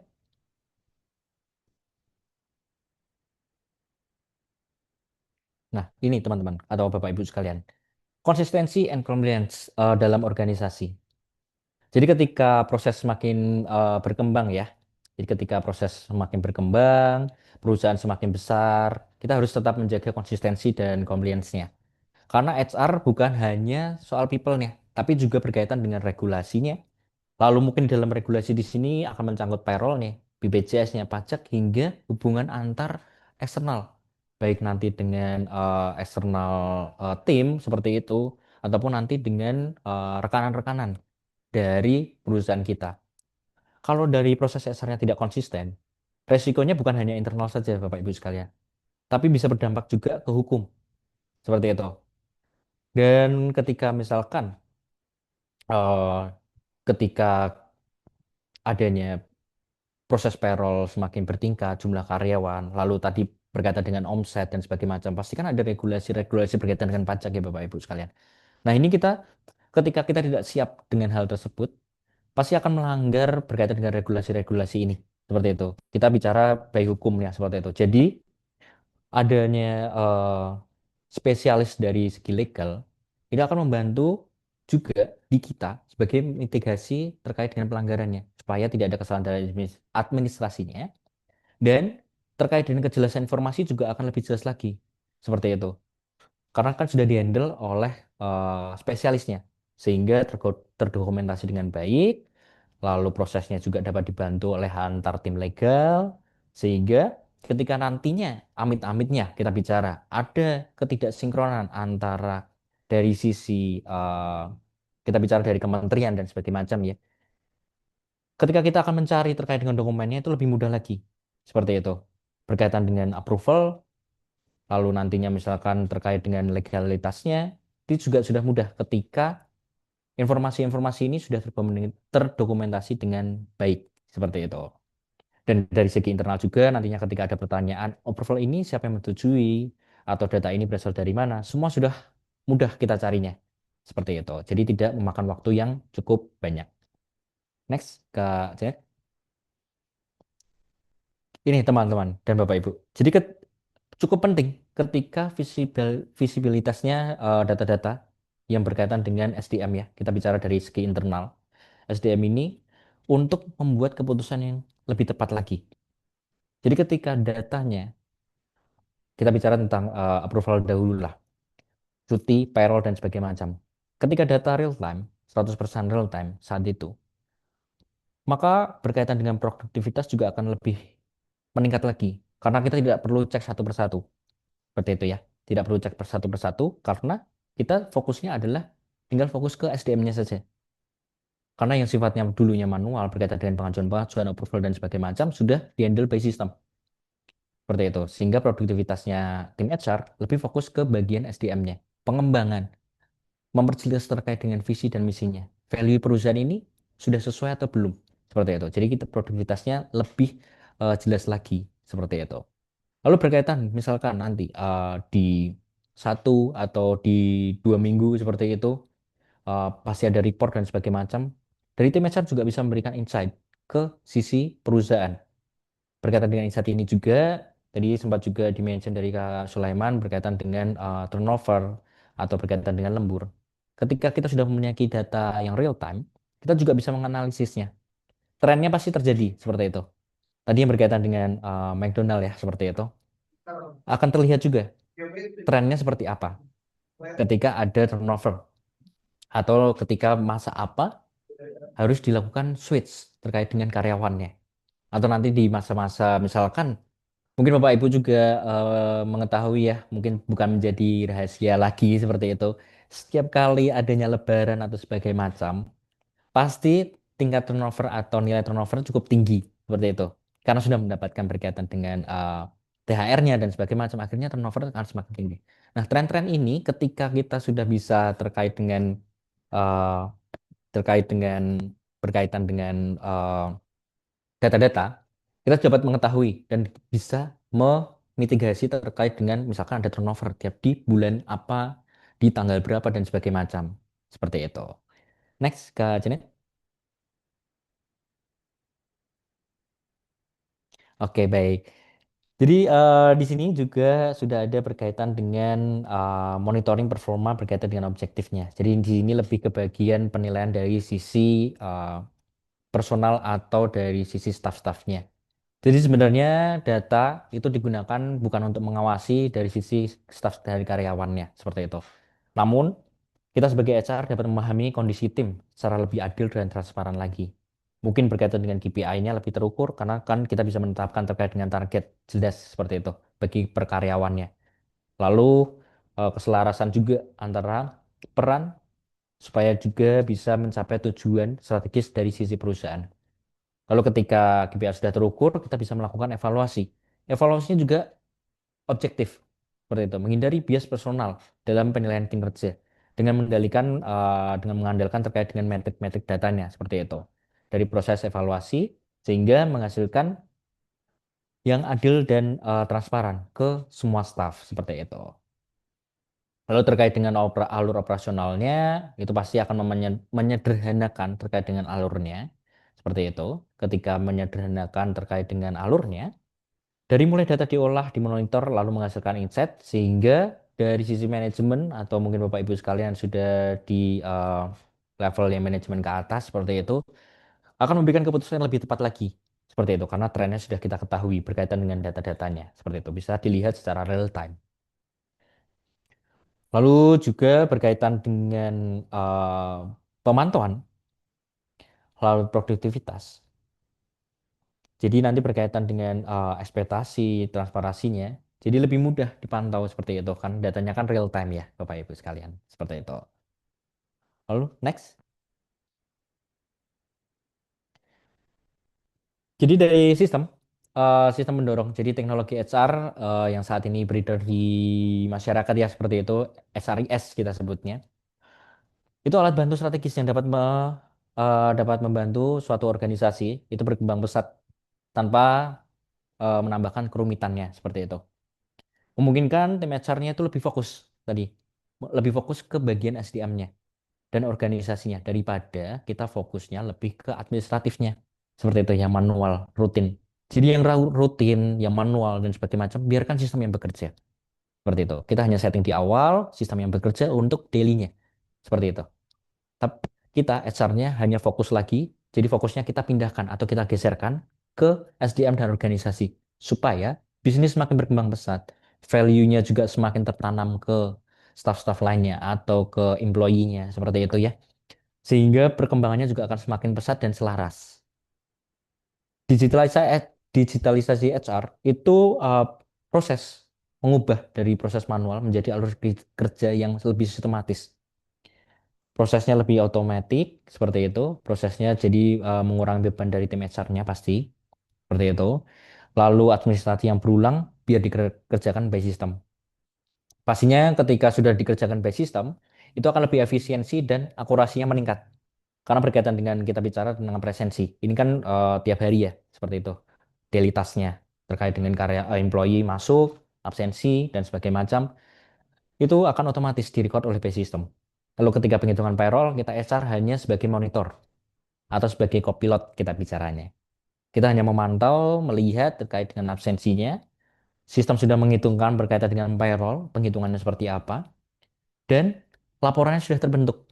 Sehingga ketika HR yang berkaitan dengan payroll ini, tinggal melaporkan saja berkaitan dengan laporan-laporannya. Sehingga mempersingkat berkaitan dengan waktunya, Bapak Ibu sekalian, seperti itu. Yang awalnya kita bisa harus merekap presensi seperti itu ya, kita bicara dalam 1 bulan kita siapkan waktu 3-4 hari untuk rekap presensi karena cukup banyak seperti itu harus sinkron ke karyawan A, karyawan B, karyawan C. Ini sistem A saja yang sudah merekapnya seperti itu. Ketika sudah direkap, kita tinggal sebagai copilot cek di bagian rekapan presensinya, lalu nanti di bagian payroll akan otomatis integrate dari sisi absensinya sehingga kita bisa cek saja, lebih mempersingkat berkaitan dengan waktunya. Seperti itu. Sehingga laporannya juga bisa diberikan ke sistem manajemen, ke manajemennya lebih cepat juga. Dan penentuan berkaitan dengan eh, strategi-strateginya lebih tepat juga untuk penentuan ke depannya seperti apa. Seperti itu. Next, seperti itu Kak. Oke, baik. Jadi ini merupakan slide terakhir dari saya seperti itu Bapak Ibu. Nanti bisa disambung. Jadi nanti di sini saya akan bantu juga terkait dengan share screen berkaitan dengan sistem yang cukup mudah yaitu sistem HRIS seperti itu. Untuk di sini saya menjelaskan dari sisi gaji hub. Mungkin dari Bapak Ibu sekalian yang belum menggunakan sistem, di sini saya coba kenalkan seperti ya sedikit berkaitan dengan sistem HRIS itu seperti apa, mempermudahnya dari segi mana saja seperti itu ya. Jadi saya langsung saja bantu share screen ya Kak Janet seperti itu dari sisi SRIS-nya seperti itu. Mungkin untuk share screen saya apakah sudah terlihat Bapak Ibu sekalian berkaitan dengan sistem Gaji Hub-nya seperti itu? Sudah, Mas Enggi. Siap, terima kasih Kak Janet. Jadi sebenarnya Bapak Ibu sekalian eh, di sini di sini adalah poin ketika misalkan perpindahan transformasi ya seperti itu manual menjadi sistem. Jadi ketika kita bisa lihat terkait dengan dashboard di awal, di sini sudah menampilkan berkaitan dengan grafik. Di sini kita bisa memberikan report ke manajemen atau kita sebagai HR, memberikan keputusan-keputusan. Kira-kira seperti apa? Seperti ini. Terbanyak terlambat, lalu nanti masa akhirnya berapa, lalu nanti berkaitan dengan gaji dan sebagainya macam. Sudah, base system itu sudah dimudahkan seperti itu. Jadi convert secara otomatis untuk sistemnya. Lalu nanti ketika misalkan ada pengajuan-pengajuan atau absensi ya kita bicara diurutkan saja. Ketika data karyawan semakin banyak, ketika data karyawan semakin banyak kita tidak perlu repot-repot lagi input satu persatu atau penambahannya ribet seperti itu tidak perlu. Jadi cukup sebenarnya dilakukan import saja karena kan sistem membaca secara template ya. Seperti ini. Jadi kita sudah sediakan template-nya untuk sistem RSS, SRIS sebenarnya by system seperti itu template-nya. Tinggal dibagikan ke karyawannya saja, karena yang mengisikan kita tinggal menguploadkan saja atau melakukan update dari sistem kita ketika sudah dikerjakan. Seperti itu. Dan di sini juga ketika misalkan sudah ada perubahan-perubahan datanya, di sini juga bisa kita cek seperti itu ya berkaitan dengan kepegawaiannya. Misalkan ada perubahan-perubahan seperti itu, misalkan di sini kita bisa cek historinya, karirnya seperti apa. Ketika ada perubahan-perubahan, kita bisa cek karir-karir dari setiap karyawannya atau individunya di sini. Seperti itu. Misalkan kita cek, ternyata ada perubahan-perubahan. Jadi historinya bisa kita track seperti itu. Jadi nanti ketika ada laporan-laporan dan sebagainya macam, cukup cek saja dari sistem karena sudah real time untuk datanya dan juga bisa kita track atau historinya terlihat juga dari segi sistem seperti itu. Lalu dari sisi kehadiran, absensi di tiap harinya, kita kembalikan lagi ke sisi perusahaan. Apakah akan menerapkan berkaitan dengan approval presensinya? Apakah nanti kita bisa cek seperti itu? Jadi nanti berkaitan dengan approval di sini, sebenarnya untuk base system atau sistem HRIS pada umumnya itu bisa dilakukan atau bisa kita filter berkaitan dengan eh, tanggalnya seperti itu. Jadi kita misalkan ingin melihat tanggalnya, tanggal berapa ketika ada approval atau sebagainya macam berkaitan dengan presensinya. Kita bisa cek di sini, Bapak Ibu sekalian. Sudah ada presensi-presensi masuknya dan sebagainya macam. Dan ketika ada presensi masuk, ini kan sistemnya adalah daily ya kayak Bapak Ibu. Jadi ketika daily kita tidak perlu cek real time seperti itu harus cek dan sebagainya macam tidak perlu. Misalkan kita kosongnya jam 1, jam 2 tidak apa-apa seperti itu kita bisa cek berkaitan dengan presensi masuknya seperti ini ternyata sudah sesuai dan sebagainya macam. Lalu berkaitan dengan lokasi presensinya ada di mana. Nanti bisa terlihat seperti itu presensinya ada di mana ya, seperti itu. Jadi kita bisa set radiusnya. Jadi berkaitan dengan daily-nya kita tidak perlu memantau 24 jam, maaf, kita tidak perlu memantau sekitar 1 jam atau 2 jam dari WA atau dari kita datang ke lokasi lihat oh karyawan A benar masuk, karyawan B benar masuk, tidak perlu. Jadi kita cukup lihat aja by system bisa dilakukan dimanapun. Misalkan kita baru meeting seperti itu, kita bisa cek, tinggal buka dashboardnya, dicek, oh karyawan ini sudah masuk, karyawan sudah masuk. Kita bisa cek terkait dengan data-datanya seperti apa, oh sudah benar dan sebagainya macam seperti itu. Bahkan nanti ketika ada yang keterlambatan atau sebagainya macam akan terdeteksi otomatis by system juga seperti itu. Jadi nanti ketika sudah terotomatis by system nanti tidak perlu kita cek satu persatu. Jadi kita bisa cek saja berkaitan dengan data-datanya. Sebentar saya coba cekkan dahulu misalkan ada untuk data-datanya seperti ini. Jadi nanti berkaitan dengan data ini nanti kita bisa cek berkaitan dengan misalkan kehadirannya seperti apa. Status di sini akan berubah secara otomatis seperti itu. Ketika kita sudah menggunakan sistem sebenarnya. Jadi kita tidak perlu cek satu persatu. Ketika hadir hari kerjanya, kita bisa cek. Dan ketika misalkan ada lembur tadi, Bapak Ibu, kita tidak perlu repot-repot lagi cross check lemburnya seperti apa dan sebagainya macam. Kita bisa cek saja langsung. Sudah terlihat untuk lemburnya seperti itu. Bahkan nanti ketika ada yang terlambat untuk di tiap harinya sudah otomatis juga durasinya terdeteksi by system karena kita sudah setting di awal. Ini akan mempermudah berkaitan dengan pekerjaan kita untuk tiap harinya. Seperti itu, cukup monitoring saja. Lalu berkaitan juga nanti misalkan ada izin dan cuti, pastinya berkaitan dengan izin dan cuti nanti juga akan terlihat semuanya ketika ada pengajuan-pengajuan. Apalagi ketika pengajuan di sini tidak perlu datang ke HR, bisa dilakukan dari manapun seperti itu, dari HP karyawan. Karena sendiri yang mengajukan. Jadi bisa diajukan dari sisi karyawannya, cukup diklik-klik saja seperti itu, tanggal-tanggal berapa dan sebagainya macam. Dan nanti ketika sudah alurnya sudah terbentuk seperti ini, dari karyawan juga akan mudah mengetahui sisa-sisanya tinggal berapa, lalu nanti ketika sudah diajukan sisanya tinggal berapa dan sebagainya macam progres sampai mana. Semua sudah update by system seperti itu. Jadi mempermudah terkait dengan miskomunikasi juga akan semakin dikurangi. Seperti itu. Jadi nanti kita sebagai HR cukup tinggal melakukan approval. Tadi berkaitan dengan approval juga yang awalnya hanya satu layer seperti itu bisa dilakukan menjadi multi layer. Seperti di nomor 567 seperti ini. Jadi multi layer di sini bisa terlihat. Seperti itu Bapak Ibu sekalian. Jadi lebih mudah untuk diketahui ketika sudah ada yang disetujui. Seperti itu. Pembedanya juga sudah ada. Kurang lebihnya seperti itu. Dan nanti ketika berkaitan dengan presensi dan harus sinkron dengan terkait dengan payroll-nya, kita cukup buatkan saja terkait dengan payroll di sini.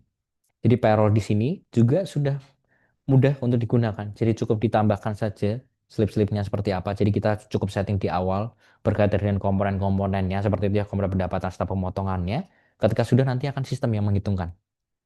Seperti itu. Jadi nanti kita tinggal merekap saja, tinggal cek saja atau monitoring saja berkaitan untuk daily-nya seperti apa. Dan ketika sudah kita monitoring, misalkan ada miss-miss sedikit seperti itu, tinggal kita komunikasikan saja. Jadi tidak tiap hari kita komunikasikan seperti itu. Jadi akan efisiensi juga berkaitan ketika sudah kita berpindahan ke sistem. Lalu di sini juga terdapat ketika di sistem SRIS itu sebenarnya sudah ada berkaitan dengan KPI. Kita dapat buatkan KPI di sini supaya mengetahui KPI per divisi seperti apa, KPI per karyawan seperti apa, sehingga targetnya juga lebih jelas. Dan ketika kita buatkan jadwal penilaian, jadi dari sisi leader membuatkan jadwal penilaian seperti itu, kita bisa langsung melihat terkait dengan evaluasinya. Seperti ini. Jadi ketika evaluasinya sudah terbentuk, nanti akan terlihat langsung nilainya berapa, lalu nanti hasilnya seperti apa. Jadi nanti dari sisi lead akan mengetahui seperti itu mana yang perlu kita tingkatkan, mana yang sudah bagus seperti itu. Tinggal yang kita pertahankan untuk yang bagus-bagus. Yang belum kita tinggal tingkatkan saja dari segi evaluasinya. Seperti itu.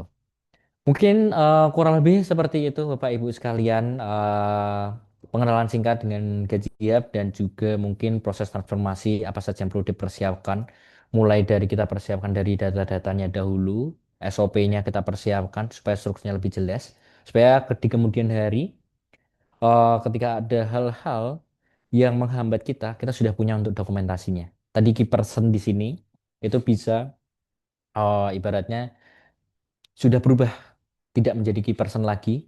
Jadi semua sudah menjadi setara dan akhirnya menjadi adil dan transparan juga untuk antara employee. Seperti itu. Mungkin bisa dilanjutkan lagi, Kak Janet. Terima kasih Bapak Ibu sudah mendengarkan seperti itu. Salam maaf sebelumnya ketika misalkan ada kesalahan dari kata dari saya seperti itu. Selamat sore, selamat dengan aktivitas. Oke, terima kasih banyak ya Mas Zenggi atas pemaparan materinya. Kalau aku bisa simpulin, materi Mas Zenggi ini lebih menekankan pada pertumbuhan perusahaan yang harus didukung oleh sistem HR gitu ya, yang lebih terstruktur dan juga digitalisasi gitu untuk zaman sekarang. Jadi Betul. operasionalnya lebih efisien dan efektif gitu ya buat Iya, perusahaan berkembang. iya betul sekali Kak. Oke.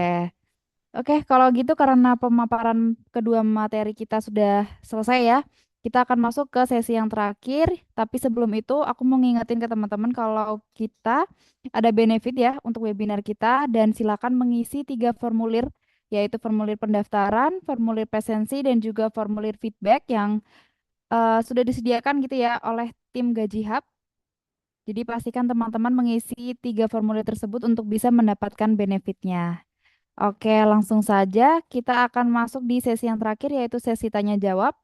Buat teman-teman yang tadi udah nyimpen pertanyaan, boleh banget disampaikan secara langsung, bisa on mic, bisa on cam juga atau bisa melalui kolom chat gitu ya. Silakan bagi teman-teman yang ingin bertanya. Oke, ini Pak Saya sudah Edi angkat gitu ya. tangan. Oke, boleh silakan Bapak Edi disampaikan pertanyaannya.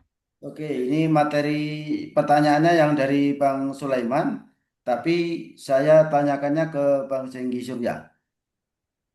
Baik, silakan Kak Edi. Ya. Ini kan menyiapkan karyawan agar menjadi apa siap menjadi pengganti supervisor atau manajer yang resign. Itu kami belum menerapkan itu dan baru terpikirkan sekarang karena bukan tidak mungkin tiba-tiba manajer, tiba-tiba supervisor mak jebret gitu resign lagi, bingungan kita. Nah, itu cara membuat kalau kita buat golongan seperti di ASN gitu ya. Itu bagaimana ya? Apakah masih relevan untuk masa zaman Gen Z saat ini? Nah, terus pertama, kedua, kalau kita menggunakan KPI-nya dari gaji hub, itu apakah bisa menunjang KPI-nya itu untuk yang tadi saya maksud itu? Karena kalau untuk yang risiko operasional itu sudah tertangani itu dari berkat hadirnya gaji hub. Kami sudah cukup lama menggunakan gaji hub. Approval bertahap juga sudah tuntas, sudah aman kita laksanakan itu. Terus sesekali gangguan di gaji hub, oke lah masih toleransi. Tapi kadang-kadang ya teman-teman ini yang titik koordinat yang sering meletik atau lompatnya sampai beda kota lah itu yang kadang-kadang. Tapi kalau saya selaku yang memeriksa kan ada dua komponen untuk approvalnya. Selain titik koordinat kan ada picture ya, ada foto. Nah, foto itu sudah cukup membantu. Jadi saya katakan sesekali ada gangguan itu masih masih normal yang namanya teknologi buatan manusia masih wajar, masih oke. Yang terkait KPI-nya aja, KPI-nya itu apakah eh, jujur saya belum paket kami belum belum aktifkan KPI-nya. Tapi kalau sekiranya itu nanti bisa untuk membantu eh, terkait dengan penyiapan manajer atau supervisor yang resign tiba-tiba, nanti dengan waktu yang tempo sesingkat-singkatnya, oh ini sudah ada kandidat misal gitu kan, tinggal bisa ditindaklanjuti aja ya. Ya, itu aja pertanyaannya. Baik, terima kasih Kak Edi seperti itu. Jadi mungkin untuk dari yang pernah saya alami ya Bapak Edi ya seperti itu.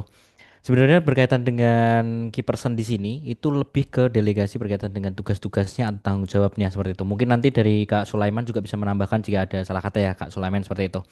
Dan mungkin untuk penjelasannya. Jadi sebenarnya berkaitan dengan key person di sini.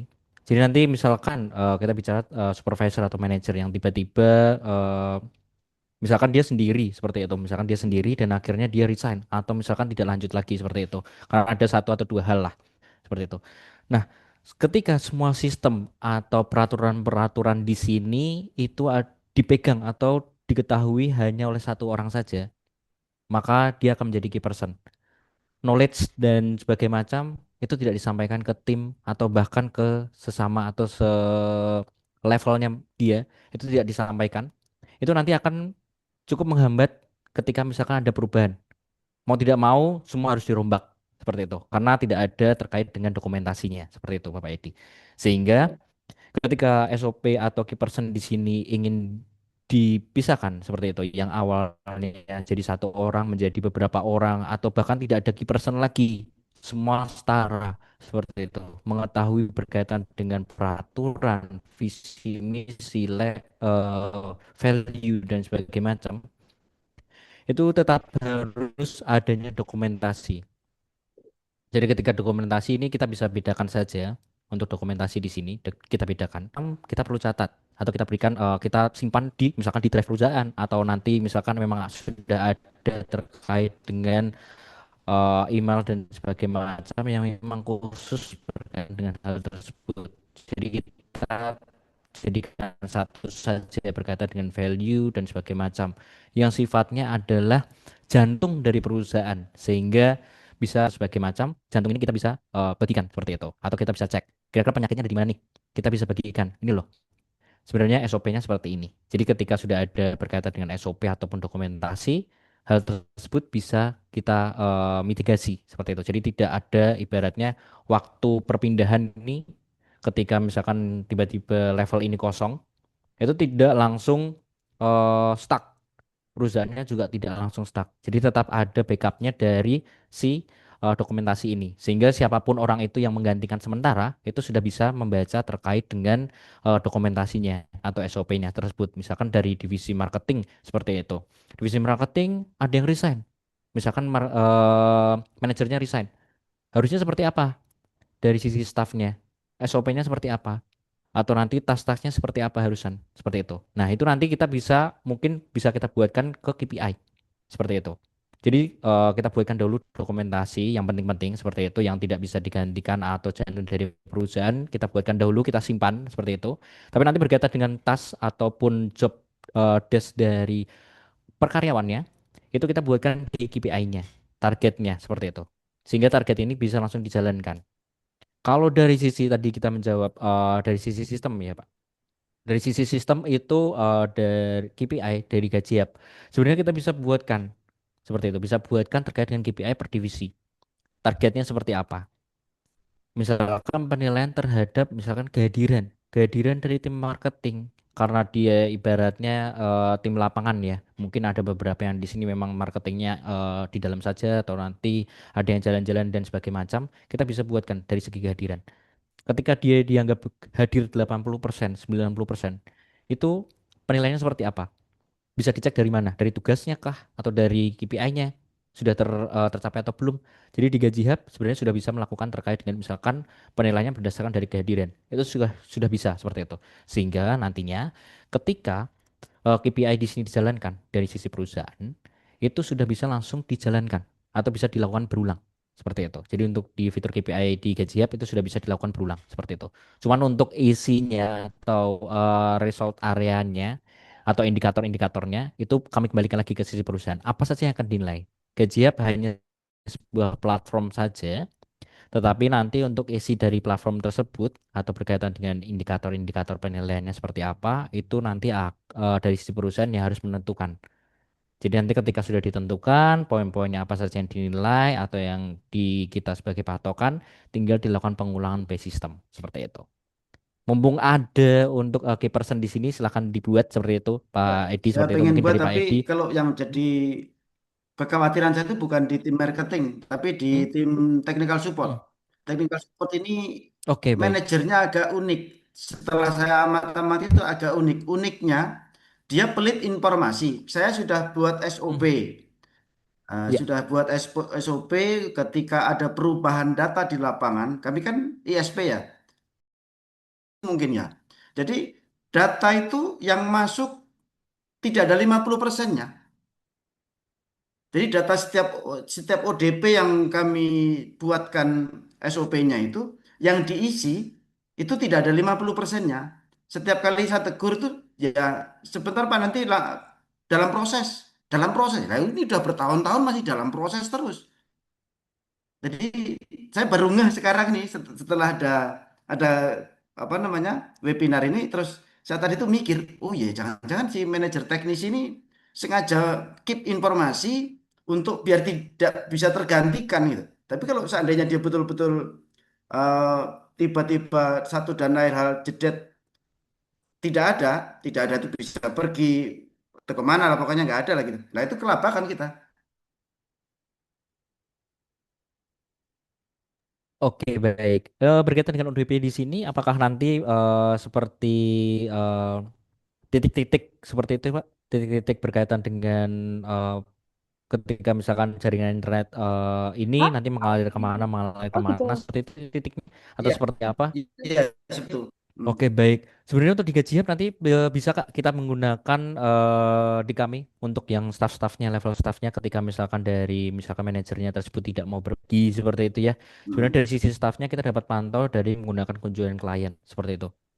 Di sini kunjungan klien di sini tetap sama di Gajiap seperti itu kita akan mengambil titik koordinat karena untuk default sistem kita akan mengambil titik koordinat dan juga fotonya. Iya, iya. Sehingga nantinya misalkan orang tersebut ibaratnya sudah tidak satu value lagi dengan perusahaan seperti itu.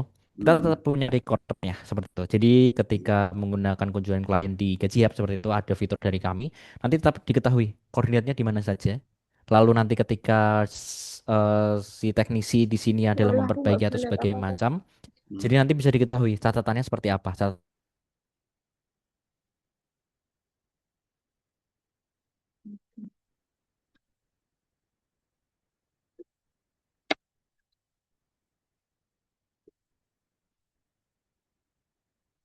Ya, Seperti itu Kak, mungkin kan sudah karena kebetulan di Gaji Hub kan mendapat satu PIC. Nanti boleh ya. dikonfirmasi ke PIC-nya seperti apa, boleh dijelaskan lagi detailnya seperti apa dan akan pasti kami bantu seperti itu. Tapi untuk by system Oke. masih bisa di-record seperti itu Pak. Ya, siap. Siap. Terima kasih Pak Edi. Terima kasih. Oke, terima kasih banyak ya Pak Edi untuk pertanyaannya dan juga Mas Zenggi ya. Oke, kita lanjut ke selanjutnya pertanyaannya dari ini ada yang raise hand dari Kak Cikita dari Double Helix Indonesia. Boleh disampaikan pertanyaannya? Untuk Oh, siapa pertanyaannya? baik. Oke, ini saya sampaikan ke Bapak Sulaiman ya. Jadi gini, saya ini adalah HR di Double Helix Indonesia yang bergerak di bidang event organizer. Jadi sebenarnya IO kami ini sudah mendapatkan sertifikasi ISO 9001, Ya. di mana itu memang kita harus menyediakan SOP serta dari kita sendiri sudah punya visi dan misi serta core values. Ada juga namanya balance scorecard. Nah, di situ juga kami kan di balance scorecard juga menyadari bahwa people sangat berpengaruh untuk operation. Nah, di situ juga dari di perusahaan kami pun sudah memiliki KPI seperti yang dijelaskan tadi. Dan kami juga sudah menggunakan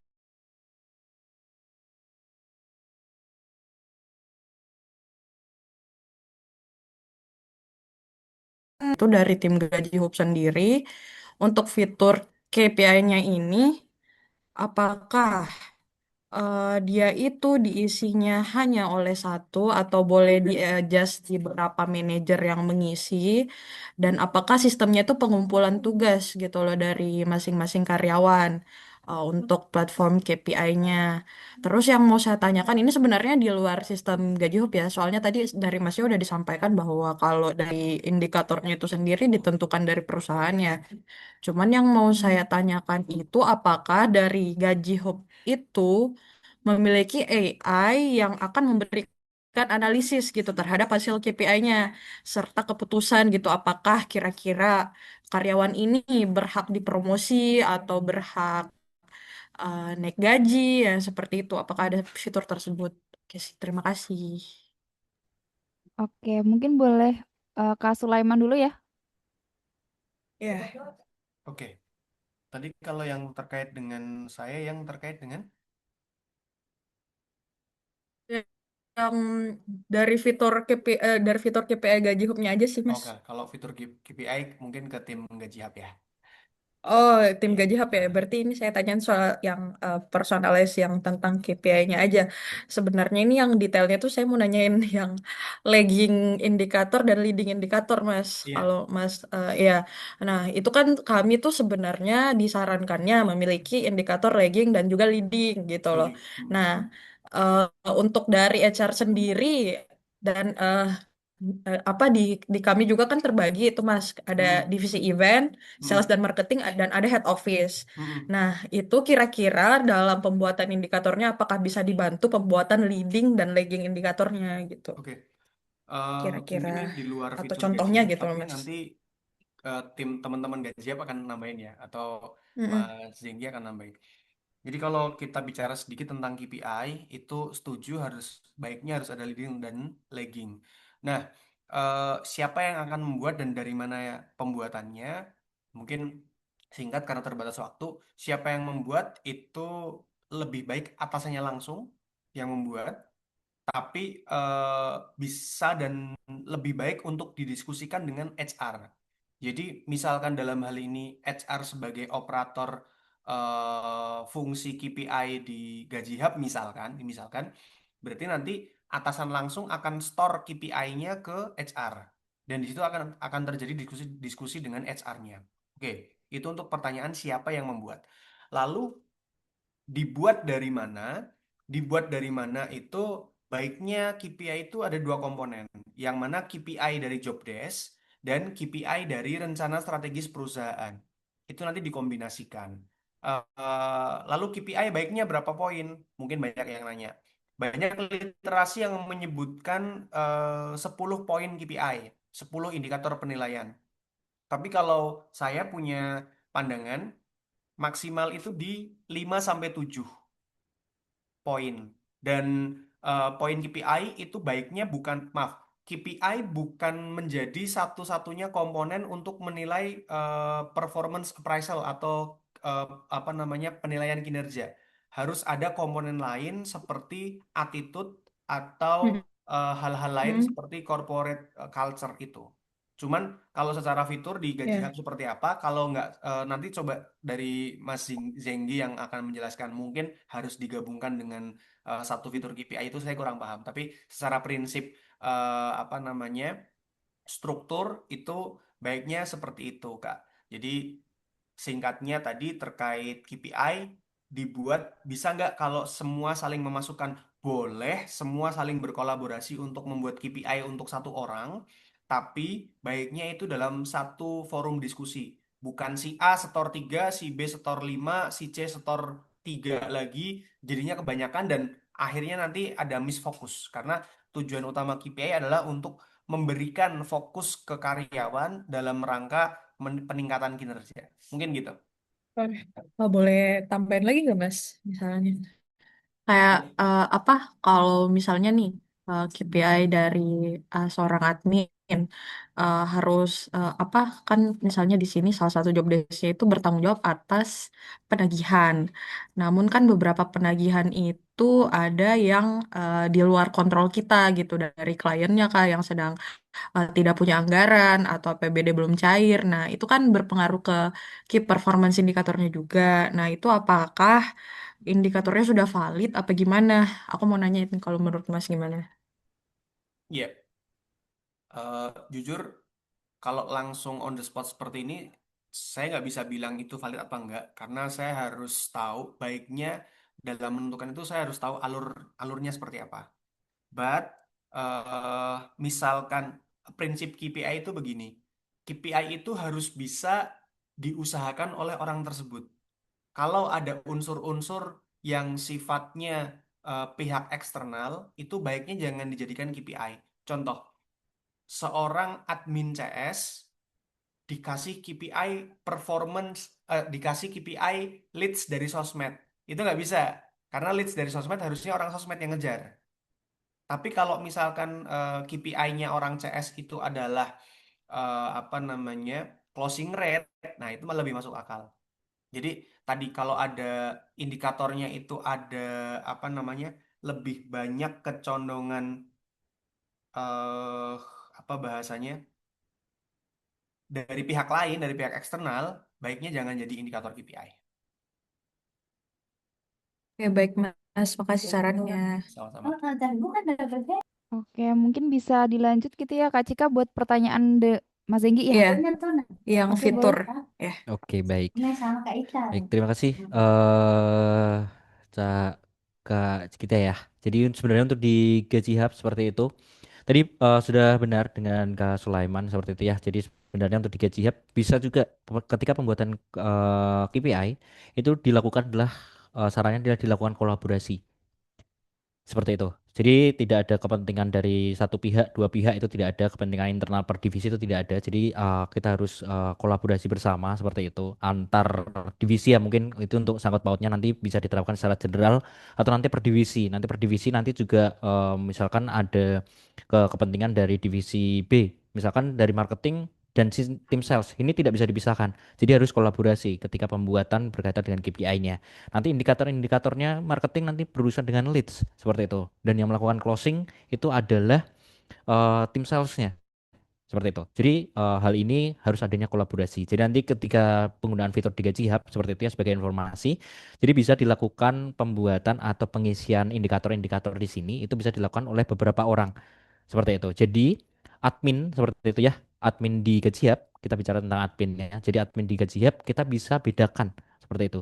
Untuk berapa orang dan dia dapat mengakses fitur apa saja. Seperti itu. Takutnya kan by system ya, by system. Misalkan ketika manajer tidak bisa atau manajer berkaitan dengan marketing atau sales tidak boleh melihat terkait dengan payrollnya. Itu tidak apa-apa. Tinggal kita nonaktifkan saja fitur terkait dengan payrollnya. Seperti itu. Jadi kita bisa batasi terkait dengan aksesnya. Jadi berkaitan dengan kolaborasi KPI di sini itu akan bisa dikolaborasikan atau diisikan bersama-sama seperti itu. Atau tidak ingin diberikan akses tidak apa-apa. Jadi nanti kita bisa set meeting seperti itu, set meeting antar divisi seperti itu. Nanti adminnya atau administrator pusatnya atau super adminnya yang mengisikan indikator-indikatornya apa saja seperti itu. Dan nantinya ketika indikator-indikator ini menghasilkan evaluasi, tadi berkaitan dengan evaluasinya, hasilnya seperti apa? Ini nanti untuk di Gajiep hingga saat ini itu masih dilakukan oleh tim manajernya untuk menentukan kira-kira perlu naik gaji atau nanti ini kira-kira perlu naik berkaitan dengan levelnya atau sebagainya macam itu tetap dilakukan dari secara kita kita bilang masih secara by manual ya seperti itu ibaratnya seperti itu karena memang Iya. untuk di Gajiap belum belum tersedia fitur AI-nya seperti itu tapi nanti untuk kedepannya untuk masukan tersebut nanti bisa saya ajukan juga ke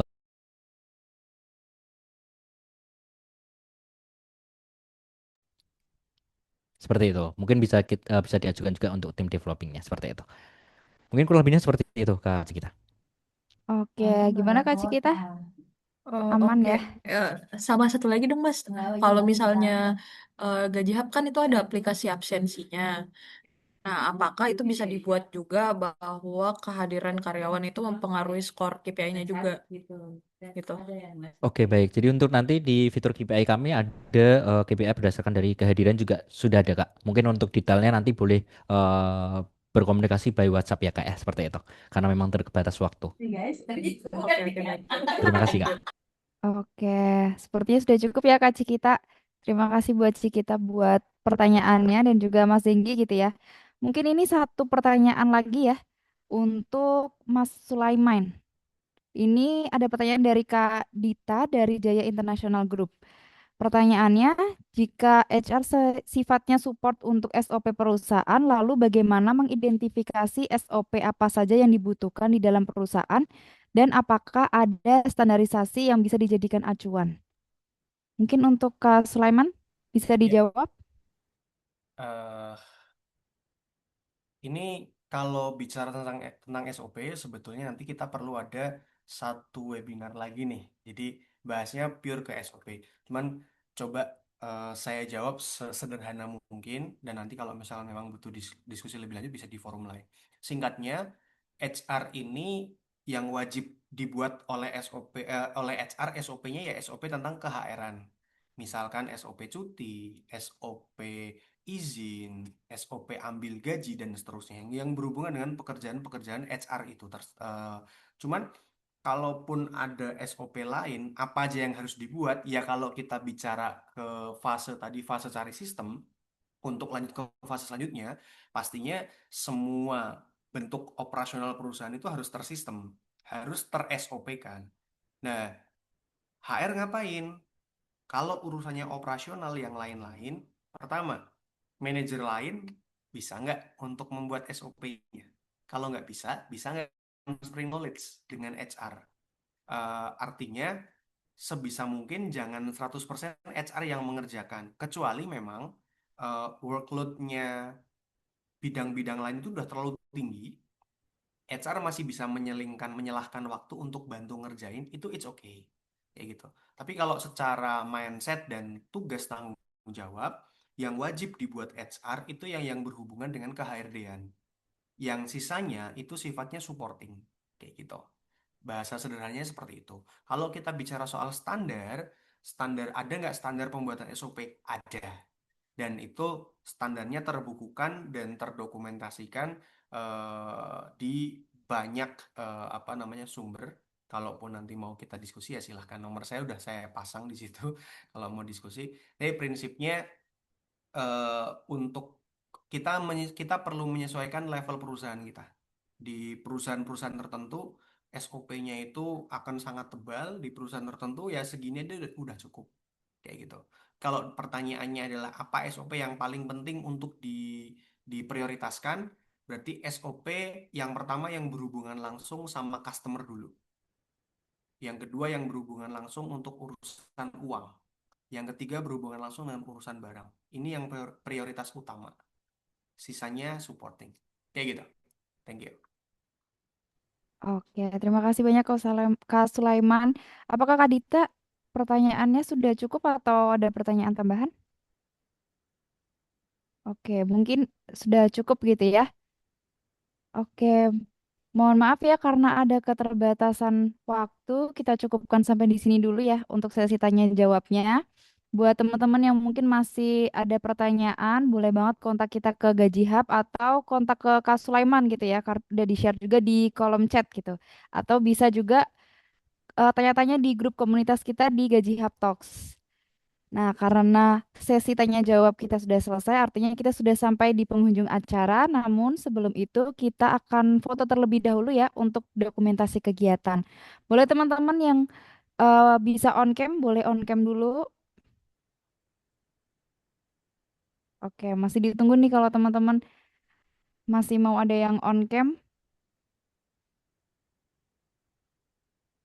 Oke, biar difoto, lampunya dinyalain dulu.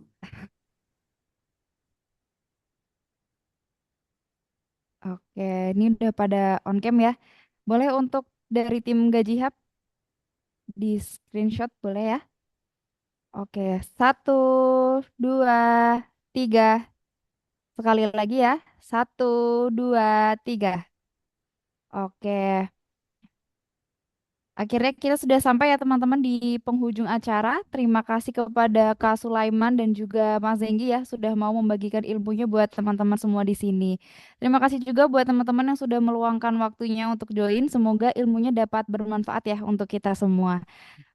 Aku Jane selaku moderator juga memohon maaf ya jika ada salah kata atau kekurangan selama memandu acara kita hari ini. Semoga kita dapat bertemu lagi di kesempatan berikutnya tentunya dengan topik yang lebih menarik dan juga bermanfaat. Terima kasih semuanya. Selamat sore. Terima Terima kasih kasih juga kembali, Kak. Neng Selamat sore. Janet, Bang Sulaiman, dan Bang Oke, Zenggi. terima kasih. Terima kasih, terima Terima kasih. kasih, Kak. Terima kasih, Kak. Oke.